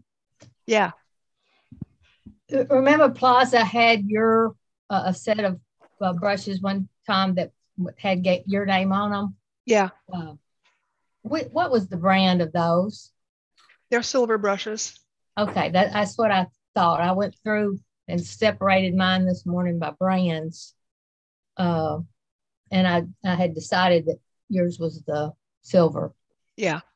So. Silver, they had the natural bristle set, and then they also had the Bristle-On set with my name on it. And they still theoretically do, but they have kind of forgotten all about me. I told them last time I was there, I said, somebody was asking me about those sets and I think you've run out. And they said, well, we'll order some more. And I don't think they ever did. No. I think out of sight, out of mind, Well, that kind of works both ways. Yeah. Yeah. I recently, I needed some Gamsol, and they don't ship the gallon jugs from there. So I got mine from Jerry's because they ship it and it was free. So free shipping. Yeah. So anyway, so they're not out of mind, but if they don't, it's just kind of a different world. Yeah, it is. They know people can go online and get what they want. So. Yeah. I think they're getting more and more reliant on putting together kits for schools. I think they're getting most of their business is coming from the schools now. And from people who live local, in Nashville and walking in, except that now that they're moving, they're going to lose that business. So where are they? They're going to move west, sort of out west of Whitebridge Road, I guess. That's a good idea. Yeah. That's a good idea. Yeah. This is great because yesterday I went through all my brushes and I organized them. Oh, good. So you've got it all ready to look at. Yeah, I got them all by size. The only thing is with the synthetic, which we were talking about before, I get a little which is which sometimes. But I actually use both all the brushes for my oils and my acrylics. One thing that is recommended is to have a separate set for your acrylics. I know. Because the acrylics will get into the... I have to clean them a lot. Yeah. Yeah, the acrylic paint will stick to the brush bristle, and it'll lose that nice oily flexibility that it has for oil paints. I do acrylic painting too. I do big acrylic abstracts, and I use different brushes for those. I use bigger brushes usually for the I use bigger brushes and different brushes. Some of those brushes that are made out of silicone, I use that for acrylic painting. Brushes made out of silicone. Huh? Yeah. Oh, I have those too. And then I use these are like more acrylic. Yeah. I use that kind of thing. Yeah. I forgot to talk about my hockey brushes. I have them out. Wolf Kind used to use just these cheap brushes. Yeah, those are the hockey. Yeah, that's I use those for oil, and but see, I really do recommend, Amy, I think that I would recommend that you have two separate sets, one for oil and one for acrylic. Yeah, I have so many brushes. Yeah, well then separate them out right now while you're organizing? I am. I put all my rosemary together. Okay. Ones I But use. separate out, like for instance, if you have 2 number 12 filberts, have one of them for your acrylics and one for the oils. Are the synthetic brushes, are those for acrylic only, or can you use the bristle, hog bristle for acrylic? Well, you've seen that I have synthetic brushes in my oil set, you know. So those rosemary ivory brushes are synthetic, and they're for oil painting. No, and I think you can use either kind for acrylic, but I just really think that once you've used it for acrylic, you should stick with using it for acrylic rather than try to switch back and forth. Okay. I have one set of rosemary that I showed you before. I haven't opened yet. Yeah. Because I figured I don't always take the best care of my brushes. So. Well, you'll be happier with your brushes if you do. Yeah, I actually had a little container of that stuff you showed. So I had you? Yeah, it's good stuff. They were, and it's non-toxic. It says. Yeah. I'm going to get more of it because I ran out of it. I have one student in my Tuesday class who's really a good, like he's serious about his art and he paints every day and he has rosemary brushes, but he didn't understand that when you rinse it out with the Gamsol, that's not enough. He thought that was enough. And so his brushes had all just dried hard as rocks and he was still trying to use them, you know? So that's what made me realize I need to do this class. I need to really go through all the brushes, go through the care. Rinsing them out with Gamsol is not enough. You need to either after that, wash them with soap and water or put them in the freezer. And I recommend putting them in the freezer. I put my small brushes like this. That's a good idea. Yeah. Separate them by size. To separate. Yeah, that's a good idea. And then I put the this size brush here. I don't have a lot of riggers. Yeah, I only have the one. Yeah, I think I have. And I only have one fan. I think I ruined the fan brushes. Yeah. What does your rigger look like, Gail? It's the one right about when we lost the camera. That's when I was talking about my rigger. It's a long square one. No, it's long. It's long and round. Oh, round. I was talking about rounds and how you use the rounds for dots, but if you want to get a line, the rigger is better for a line. And I don't know where it is. You know, all my brushes are going to sit out here and dry all week because I've lost them. This is incredible. That's incredible. I'm finding that I'm cleaning the brushes. I'm saving a lot. Oh, it's on the floor. That's why I can't find it. You're cleaning them and doing what, Amy? I'm saving them. Yeah, yeah. Okay, so Rebecca, did you ask me about the rigger? Yes, yes. Okay, it was on the floor. That's why I couldn't find it. It's like this. It's a rosemary. Is it round? Rosemary number 6 ivory rigger. The bristles are this long, and when it's wet with paint, it holds a real narrow shape, comes to a real narrow point, and I use that for making lines. Okay. Like wire fences. Here, I'll show you the technique. It's like that. It probably gives it a little gesture too. Huh? It probably gives it a little gesture too. Yeah, it does. I don't think I've got one. Is this one? No. It should have the bristles should be long. Around, you can tell by looking at a round that it's more for making dots, and a rigger is for making long, thin lines. I don't have one. Okay. Give me one, I guess. Gail? Yeah. Let's see. I get something dark behind this. I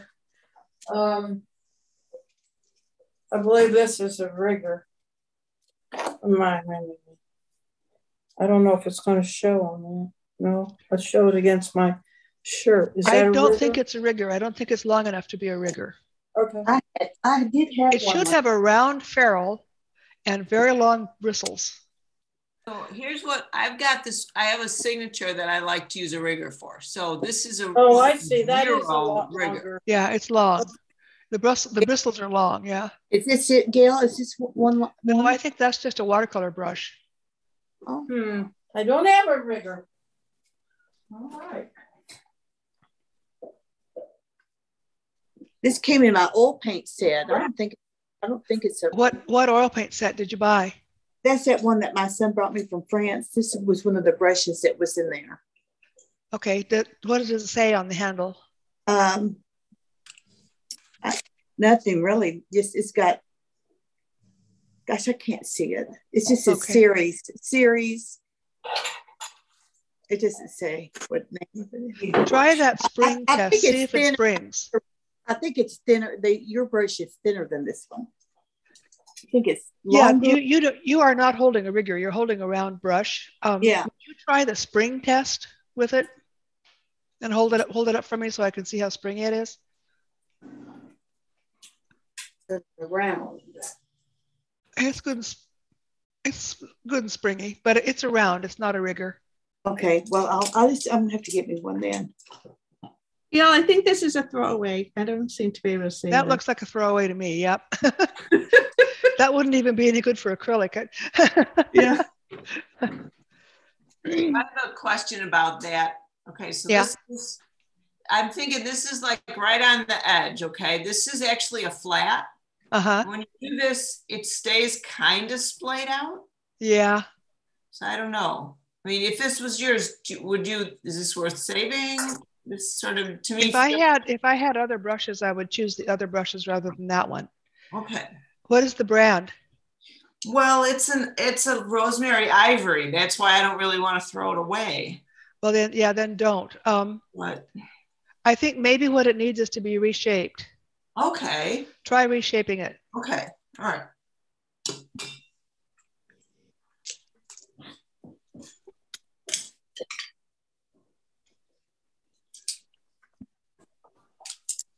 But that just needs cleaning. Looks like it just needs cleaning. So I'm trying to figure out what brushes I need. I or other people are thinking that too. Yeah. I'm looking at my brushes and realizing I don't have any larger natural filberts. So you absolutely need it. Probably an 8, a 10. Okay. At least an 8 and a 10. And if you want to work any larger than that, get a larger one yet. Okay. But larger natural bristle brushes, filberts are really, they're like the foundation of your painting. And then a large natural bristle square or flat brush, like that one I washed out that had the green paint in it, you need one like that too. And that's like a number 8 or 10. Yeah. How many of these do you think I need? Are they all the same size? Synthetic. They're all terrific too.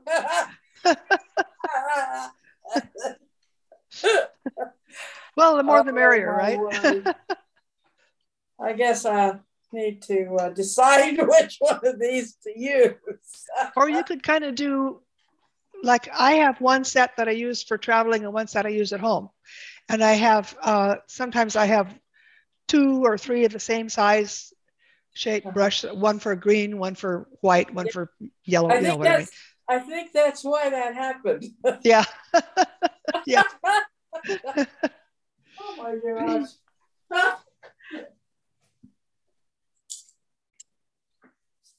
Rebecca, how are you doing? Do you have any brushes that need to be cleaned? I have been cleaning them. I have a jar of that stuff. Yeah. When I come home from art, I'll stick them in there for a little bit and wash them off. But I do that every time? Just about, yeah. Well, you don't need to. That eventually will be too hard on your brushes, I think. So what do I just do it? Just rinse them with Gamsol and put them in the freezer. Can you do that? I don't have room in my freezer. I don't know. Okay. I maybe need to get a special refrigerator. I'm in that same boat. I don't have. So what do you put them in the freezer? I mean, do you put them in like a? I roll them up in that bamboo thing. Oh, that bamboo. I need to get some of those things. Yeah. And then, when it's rolled up, I mean, here's the thing, the bamboo thing with brushes in it. It's not very big. You roll it up and it's like this. But I've got so many other brushes. So would I keep those in there too? The ones I don't use as much? Well, the ones that you've cleaned out, just keep them clean and dry. And the ones that you're using, you don't need a zillion of them. Just pick out your favorites and put them in this. This is the size of the size of a handful of spaghetti or something. I find places to stick it in the freezer. Can I wade in here, Gail? Because I'm such a cheapskate and I like to spend all my money on flowers, I just happen to have some cotton duck, or cotton, and I got out my sewing machine and I made these little pockets, and then I put the brush in the pocket, and then I fold it over, and then I roll it up just like you did. Yeah, and that would fit in the freezer too. And if I decide they're too greasy, I wash them. So the ones that you're using, the ones you don't use very often, and separate out your brushes, figure out, okay, these are my natural bristle, these are my synthetic bristle, these are my filberts, these are my flats, these are my rounds. Once you've got them separated like that, then decide which you want to take with you when you're going painting and you're not at home, and which you use for big paintings, which you use for small paintings, which ones you use for acrylic. Separate them out into sets like that. And then you can just, the ones that you use all the time, those would be the ones you'd keep in the freezer. Yep.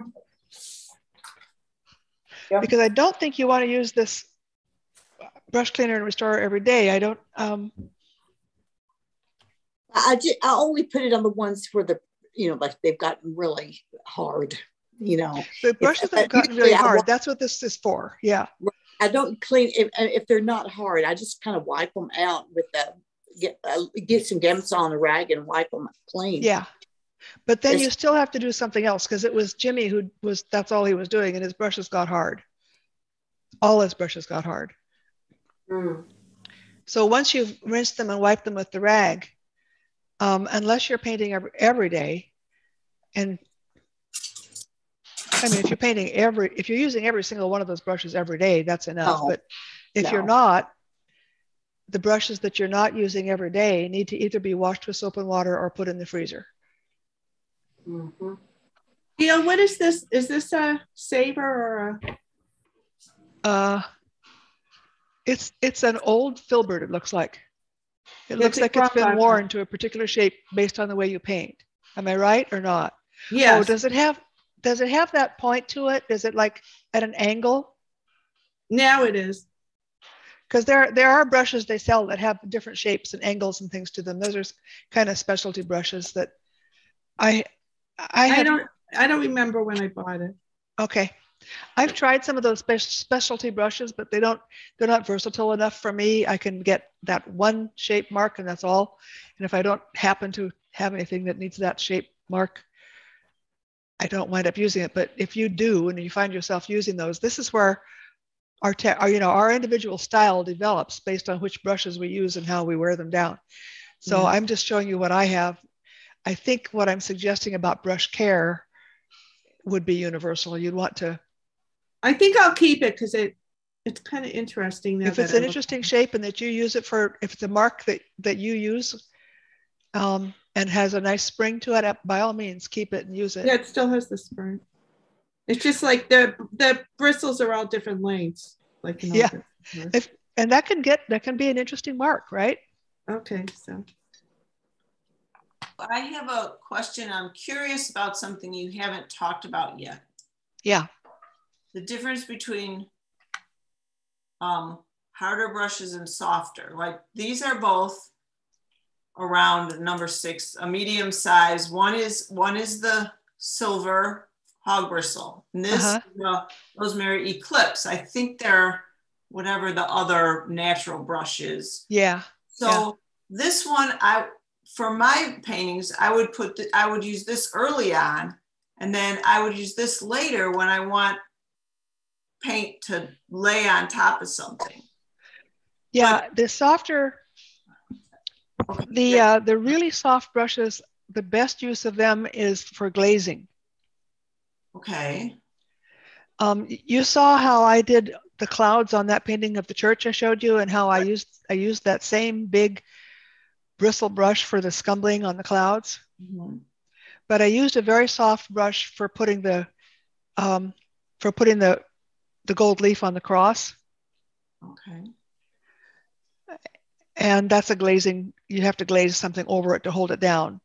So I think the really soft brushes are specifically mostly for glazing, but I also have, this is another, I use this if I'm working on a portrait and I want an area very delicately blended. Mm. And this is a very soft brush. It's a Rosemary Kevrin, number 8, Rosemary Kevrin. And it tends to look like an animal hair of some kind, but it's very soft.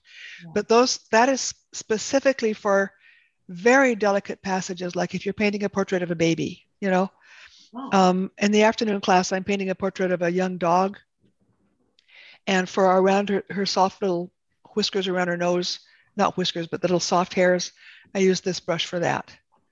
So they're very nice brushes, and I save them for that. You know, I can usually use the bristle brushes for most of what I'm doing. Okay. So even later in the painting, you're just like using a lighter touch? Using a lighter touch, yeah. Okay. Thank you. You're welcome. Well, I get some brushes like this where the bristles are really low. Is that worth keeping? Yeah, I don't think so. I think that you probably aren't able to make a mark with that anymore. I think you're able to probably scrape the paint around, which is something you can do with a knife or a different kind of tool more effectively.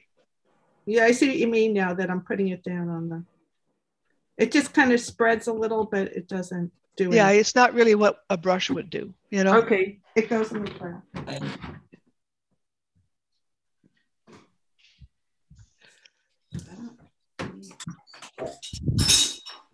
Gail, I need to do this with the rest of the stuff in my house. Get rid of like stuff. Do we have a session for that? Does this brush spark joy or not? Exactly.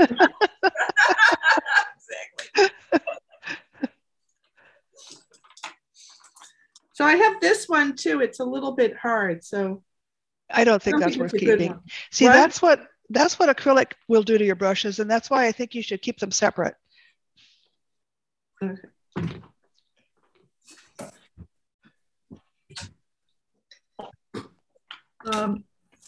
What do you think about the Masters brush cleaner and preserver? Is that better than regular bar soap for shaping brushes? Is that a little round? It's a little round thing. Yeah, I used that till I ran out, and when I feel rich, I'll buy one of those and use it, but it doesn't seem to make any difference. Okay. But yeah, if you have that, that works just fine. It's kind of like a bar soap. So this one lost its spring. I don't seem to be able to. If it's lost its spring, it is trash. Like it doesn't do anything. Yeah, okay. Yeah.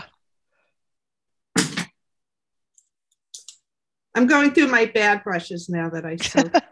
This is pretty pathetic. These are the only good hog bristles I have right there. You do not have big enough brushes. Right. You absolutely need to get some big brushes. Okay.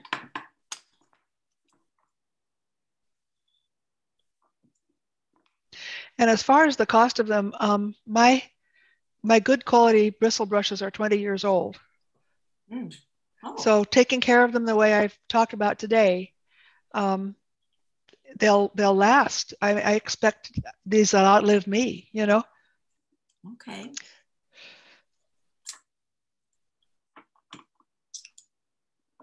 And I this, find like sometimes the better brushes are easier to take care of for some reason. I don't know. Yeah, I think they are. I think they're the better made in the first place, and the way they're glued into the ferrule, and a better quality bristle, you know. Someone got me the rosemary brushes for me. I mean, I paid for them, but they got them at a special price. Nice. It was very it was very thoughtful. Yeah. Yeah, I was rich for a little while and got a bunch of them, and now I can't anymore. These are bigger, but these all need like reshaping. So I think I'll try to do that first. Okay, so are these all synthetic brushes, or are they bristle? These are hog bristles. Okay. Not, I guess I haven't taken care of them very well. Yeah, just reshape them. That works out really well. I'll try. Do they all have good spring? Well, no, like this is what I'm saying. It's sort of good. This is good. That's the 8 though. These bigger ones, not really. Maybe this one. This one seems okay. Are they all rosemary? No. This number 10 is my rosemary. Okay. This is Pro Stroke. This is Dale Da Vinci. It's not very good. This is rosemary. So I got 2 bigger rosemaries, but they don't have a lot of spring, and they don't have a lot of shape. And your other 2 brushes that are of different brands, do they have a lot of spring? Looks to me like they're fine. Yeah, okay. Yeah, well, just go ahead and stick with those, but you do need some big filberts. Yeah. This one I'll keep. Reshape.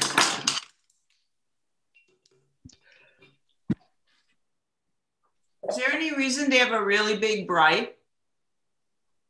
The mark that you'll get from a bright, and we'll work with this some more next week, see if you can experiment with marks, but you'll get a short, choppy mark with a bright. Right. And if that's the kind of painting you want to develop, again, this has to do with your voice as a painter. You know, your look, your style is like your signature, and it's going to develop, you know, with time. So keep the brush, try using it, see if you like it, see if that's going to be the way you'll want to paint. You know, why not? Okay, thanks. When I very first started out, I started out only using brights. Yeah. And I did this choppy stuff, and now I'm trying to get away from that. Oh, okay. These are all the brushes that need cleaning. Oh, you've got your work cut out for you. And but they've all got good bounce in them. Good. This guy has to be around, right? That looks like a round to me, yeah. All righty. Okay. You think I may have over the years bought a lot of good brushes, I think. Yeah. And you've taken care of them. Yeah. Oh, well. Doesn't look like we're going to paint today, Gail. Is that correct? I thought we might, but it's looking like we're just going to be dealing with the brushes. What else are you going to say about brushes today? Any? No, I said my piece, and now you're all. What I want you all to do is separate. Here's my plan. If we had time, would be that you would separate out your filberts from your flats and your rounds, and then we would experiment with making marks and see what kind of marks we get with each on what kind of surface. And we're down to the last half hour. Are you all to the point where we could do that? Do you feel like we could do that? I think so. All right, let's do that then. So separate your brushes into the 3 types, and then you might have some specialty brushes. So your filberts, flats, and rounds, and have those separated out from synthetic and natural bristle. And then keep that all separate from your specialty brushes. And tell me when you've got them all organized that way. I'll get my brushes organized again.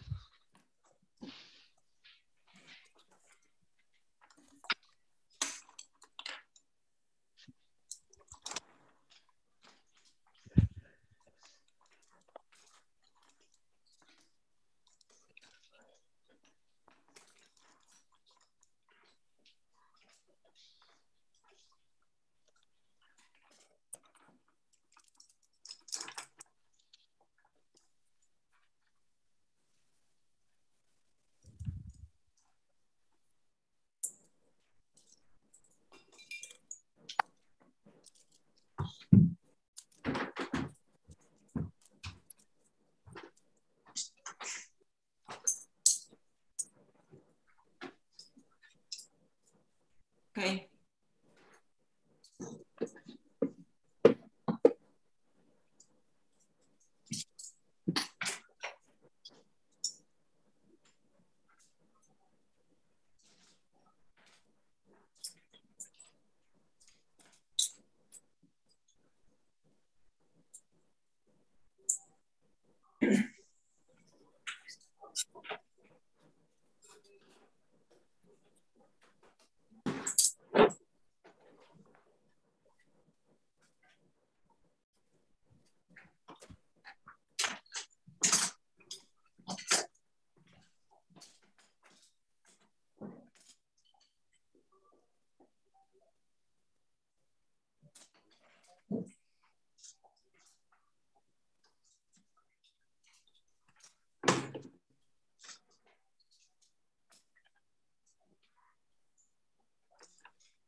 So did you all get my email about how you should be prepared with two different types of surfaces?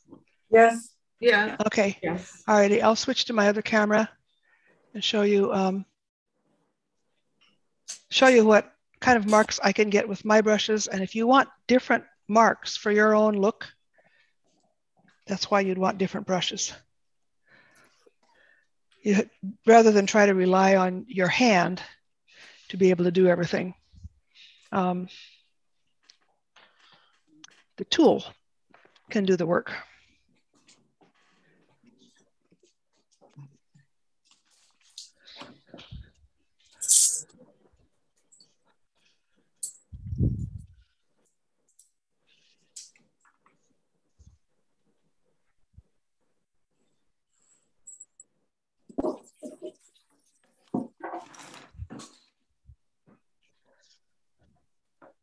So I'm just going to squeeze out some burnt sienna.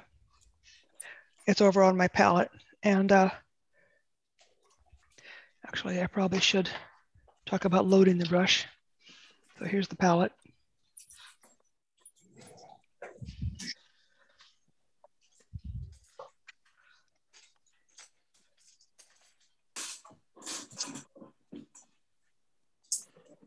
This thing right here, this is where I keep my Gamsol.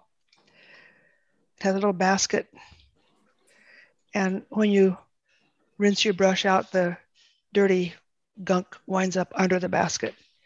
And every now and then you can dump this out into a coffee can, which here's my coffee can. You can dump it out into the coffee can and then it'll settle out. I don't know if you can see that there's Gamsol in there. There's gunk on the bottom, but there's fresh Gamsol that has settled out. So you don't ever have to run it down the drain. Just reuse it. And the gunk that's in the bottom, you can let it dry out and then it's not toxic waste. So that's what I do about that. That's a little aside. Now let's say, for instance, I want to experiment with my big filbert, this sort of my standard filbert that I use for most things. I put it in the Gamsol and then I squeeze most of that paint out with my rag. Then I load it this way. Now the paint is on the side. So with this much pretty dry paint on it, I'll see what kind of mark I get on this rough surface. and what kind of mark I get on on the smooth surface. So I've got smooth surface and a rough surface, and I just see what I get. Now this is what I get on the rough surface. You see how it's picking up that rough texture? And on the smooth surface, kind of running out of paint, but I can reload it, do that. The idea is to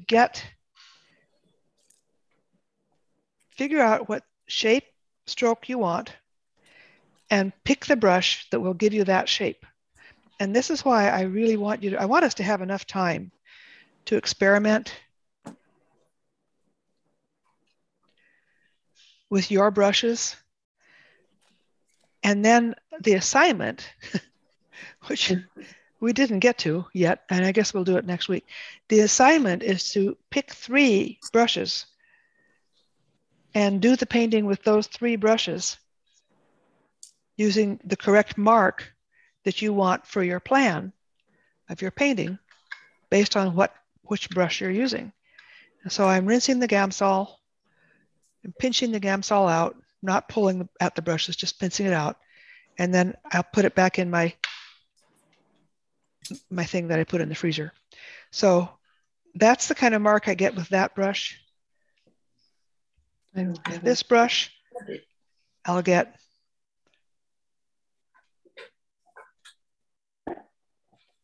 see how I'm loading it. Usually I like to use this brush with slightly thinner paint. And then on the rough surface, I get that, where it picks up that texture. On the smooth surface, I get this. Another kind of mark I can do with a square brush like this is I can do like that, like what I did with that church. If you want to paint a house, sometimes you can just use strokes like this, very few strokes to get the idea of a house. Then say I wanted to put a window in it. I would switch to a brush that wasn't terribly much smaller, but somewhat smaller. Load it. This might be too wet, but that would be a window. Window ledge. So that's the first test I'd like you all to make. And this is going to have to run over till next week because this is a lot. I'd like you to make these kinds of tests with your brushes, the ones that you've chosen to keep.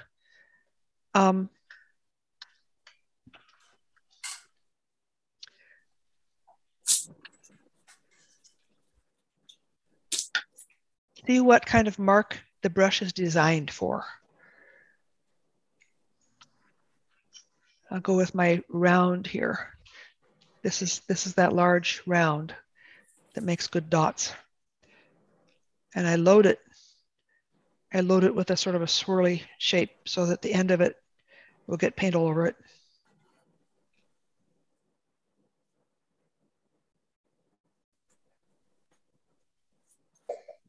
So your brushes that you're keeping, this is the practice I want you to make. What kind of marks can I get? See how I get these tiny little dots, or I can get up to a large, like kind of circly sort of dot by pressing harder. See how I can do with this brush? Get these going. I know somebody who only uses rounds, and all of his paintings are made up of these kind of circles that he does. I'll show you how to use the liner or the rigger. Sometimes they call them liners. I think it depends on the company.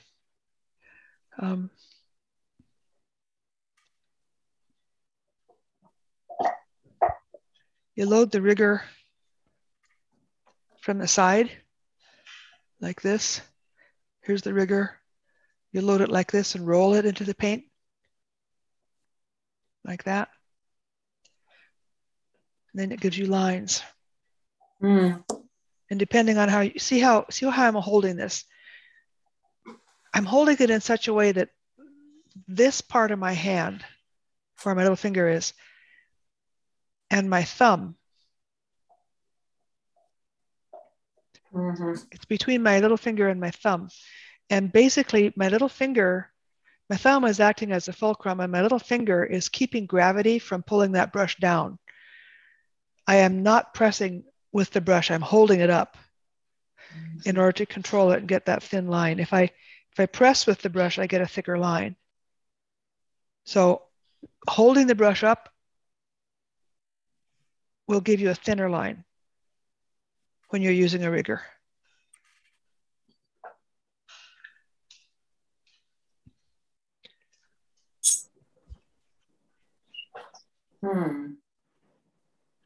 Let's see. I'll show you what happens with this brush that is the one I think might work Was that rigger a synthetic or a hog bristle? It's synthetic. It's a synthetic rosemary ivory. Okay. This one's a Bristle-On synthetic filbert. It gives me a very, very sharp edged shape, which I keep thinking eventually might work for rose petals, but so far I haven't got it working. See that sharp edge shape?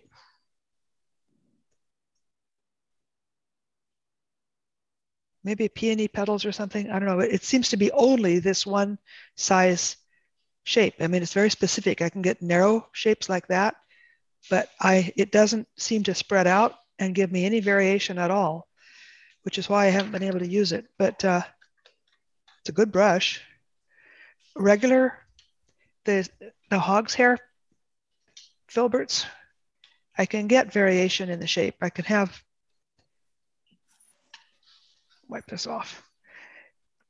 It'll basically be this shape, but I can, if I press it more, it'll be a little bit wider, and you see how it's soft on the edges. It's not a really defined edge like what I get with this synthetic brush. You see how it's very defined, and this natural bristle is not. And Teresa Hundley knows that if her edges are too defined, I will get after her. Yes, ma'am. Let's see what else I have here that I can show you.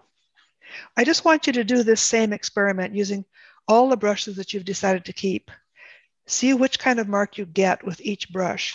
And then the assignment, which I guess we might as well do next week, is going to be to pick out a painting, you know, either get some reference or a still life setup or sketches that you've done or something. And pick out which 3 brushes. Can you do that painting with just 3 brushes? And then mindfully, don't just wail away at it, but mindfully do a painting with 3 brushes. And figure out your surface. Do you want a smooth surface or a rough surface? Doesn't some of this have to do with how much medium you have on your brush as well? Oh, yeah. There'll be variations depending on if you're using Gamsol or if you're using an oil-based medium or if you're using a gel-based medium. So you might want to experiment with that too. Right, yeah. There's my other medium. But the brushes themselves, with your initial tests, just use Gamsol because the brushes themselves will have each one will have its own voice. Like I showed you, that really defined filbert that I have not yet been able to find a use for because all the marks are the same, versus the one that's natural bristle and gives me some variety and some softer edges. That's because of the brush. It doesn't matter. The different mediums I use will affect it, but that's the basic voice of that brush. And I want you to find the voice of your brushes. So when you make your tests, do your initial tests with just Gamsol. Okay. Well, what I'm discovering is if I thought it was a bristle brush, I'm discovering it must be a synthetic because of the way it's going on the, well, I think that's right. I don't know. Let me see. If it's giving you a very defined edge, it's probably synthetic. That's what I think. Then that's probably a synthetic. Yeah. Okay, I have another question about loading your brush. You talk Yeah. about loading it. Yeah. That's another really variable thing, Mm-hmm. right? You can put It can be, but you should be mindful about how you load it. Don't just tap the brush into the paint or anything like that, you know. But I mean, you could load it so you could still see all the bristles, or you could load it so there's a blob of paint on the end. Yeah, I'll show you something that I showed somebody in class the other day. Switch this camera again, and I'll show you.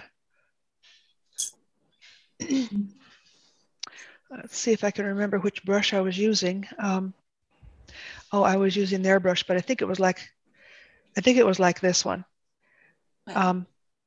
I was showing them that you can.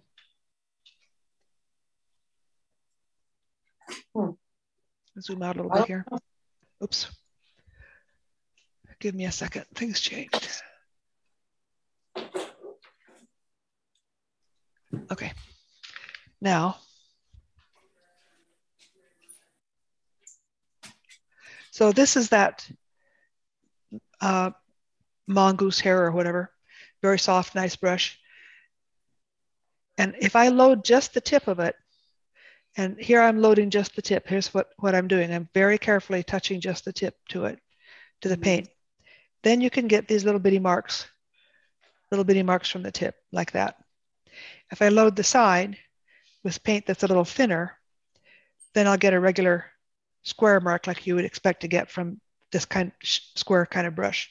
So yeah, how you load it. And then also you can use just the corner with a square brush. You can use just the corner and you'll get those little shapes like that. So there's a lot of versatility in one of these. You can get a shape that starts out wide and winds up narrow and gets wide again. I use brushes like this for leaves a lot. Leaf shapes are really good like that. See how you can do that? Did I lose you here? No, there. That's what I was trying to show you. You see how you can, just by kind of using the brush in a creative kind of way, and I'm holding the brush like this, and I'm rolling it like that. Mm-hmm. And that's how you can get natural looking shapes to your marks. So the brush has its own voice, but the way you load it and the way you hold the brush will determine whether, kind of like playing a guitar or something, whether it's going to sound good or not, you know. I'm not going to hold it like a pencil and do the thing you're not supposed to do, because that would destroy my best brush. So I will get one of my old cheap brushes and show you what not to do. Okay.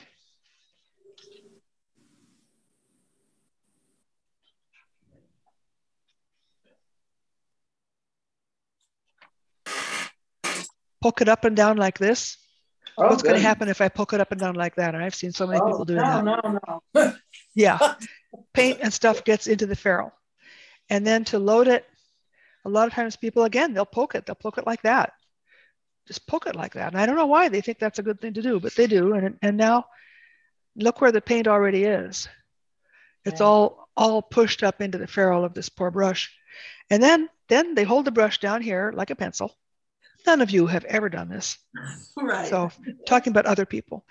And then they kind of go like this. Now, this doesn't give any voice to the brush. This brush is a cheap brush, so I don't worry about ruining it, but there's no voice here. Even this brush would have a voice if I let it. This brush has this voice. This is the note you get from this brush.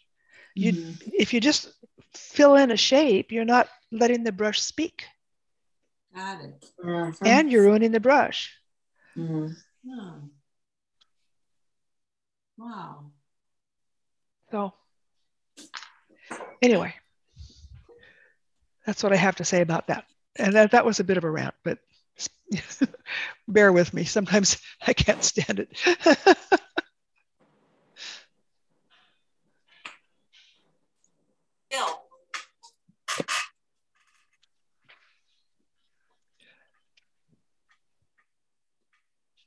Hello.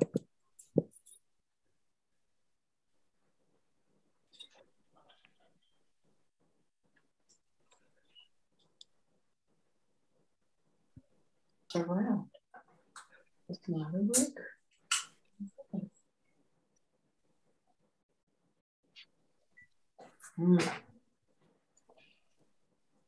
Last time I found it was a breaker.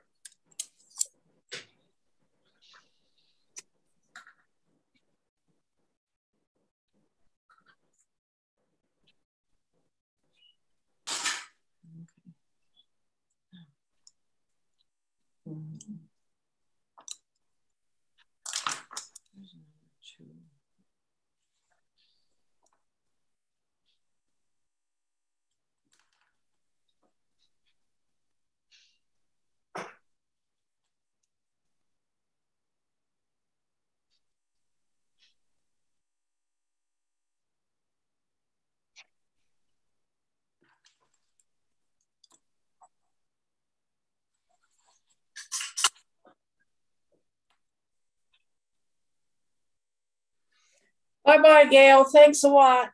Okay, good to see you, Di. I'll see you next week. Yep. So before you leave, let me remind you of what we'll be doing next week. The assignment I gave you to have an idea for a painting, and after you've tested all your brushes, choose 3 of them and do the painting with those 3 brushes, using each of them to best advantage for what you're trying to achieve. Yep. Okay. Can I work on the same painting? I'm experimenting with the brushes. Can I continue with that next week for the painting? Well, if you're experimenting with, hopefully you're experimenting with more than 3 brushes. Okay. Because I want you to learn all your brushes, learn the full range that you have of good brushes, clean the ones that need to be cleaned, throw out the ones that need to be thrown out. And then of that range, choose 3 for a painting next week. So the painting you're working on now, go ahead and work on it with all your brushes, whatever you want to use, because the assignment next week is fairly limited. Okay. Thank you. Unless you want to work on this one with 3 brushes during the week, but I think you probably want to use more than 3. You've got a beautiful setup there. Okay, thanks. So, but do try to be mindful about which brush you're using and which stroke you're using and which effect you're getting from each one. Yeah. Yeah, and on the surface, the different surfaces, the really rough texture, I'd be interested to see what you've done with rough textures. That picture of the church was done on a rough textured surface. And the one of the still life, I did that on a smooth textured surface. Okay. So what I find usually works is that if I have a lot of textury nature to paint, like for instance, in your still life, the part that's up above, it has a lot of texture to it. So I think a rough surface would be good for that. My still life, I didn't have a lot of texture. I had smooth things, porcelain and things like that. And the smooth surface was better. Okay. All right. And this right here, could that be texture? Yeah, it can be. Yeah. Nature seems to do pretty well with the rough textured surface. Okay. Thank you. Yeah, you're welcome. Gail, it's there. Yeah. When you speak about smooth texture, could you get a little closer to your speaker? I can't hear you. When you speak about the textured surfaces, yeah, have the usual ampersand kind of texture, flat surface, yeah, slippery surface. And what do you mean by rough textured surface? Let me show you on my other camera.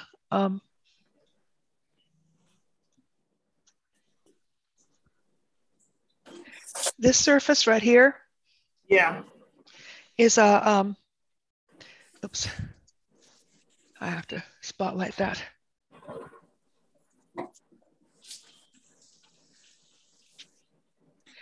This is a canvas panel, an inexpensive canvas panel with Gamblin ground scraped over it. And camera's not picking up the texture very well. See, this right here is texture. Right, okay. And so are these things. And so this one, you see that right there, that's the texture from the panel. It's not the paint. Yeah. So that mark is the interaction of the paint with the texture. And this is the smooth panel, you know, that we've talked about. And you see how that is very smooth, but this has this texture. So that's what I meant. The Gamblin ground, did that have a powder in it? Is it just called Gamblin ground? It's just called Gamblin ground, and it's very thick, smooth base for putting on top of an oil painting. I generally just use gesso if I don't have an oil painting on a panel, but if I have an oil painting on a panel and I want to paint over it, I use the Gamblin ground. You can't use gesso on top of oil, but you can use the Gamblin ground. It's very thick, and it'll give you these marks. This is one that I did with the Gamblin ground on top of an oil painting. Yeah, let me change the view so everybody can see that. It's really textured. Yeah, you use the Gamblin ground for that. Look at that texture that's there. It's almost too much texture for me to imagine what could possibly be painted on top of it. Yeah, sometimes it's enough just being what it is, right? Yeah. Well, but that's kind of fun. Yeah. Okay.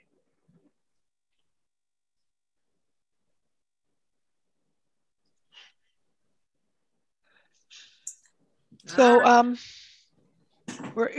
we've got 1 minute to go. So do you all understand what we're doing now with the rest of our time? Mm-hmm. And between now and next week, finish up with organizing your brushes and cleaning them, and pick 3 brushes and pick something to paint. Okay.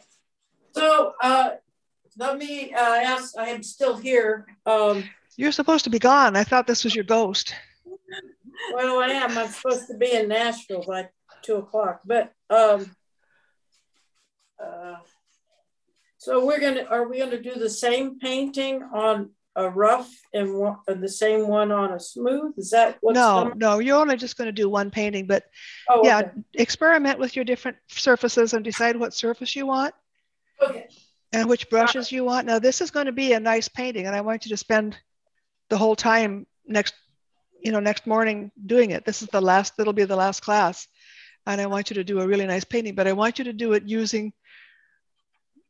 be mindful about the brushes you've chosen, be mindful about how you're loading them, and be mindful about the surface that you're using. Okay, I understand. Thanks. All right.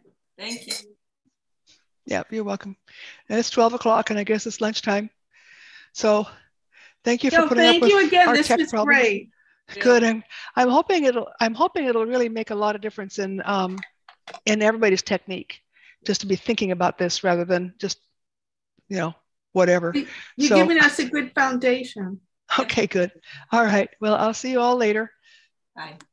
Thank you. Have a great week, everyone. Yeah, you too. Thank you. Bye-bye.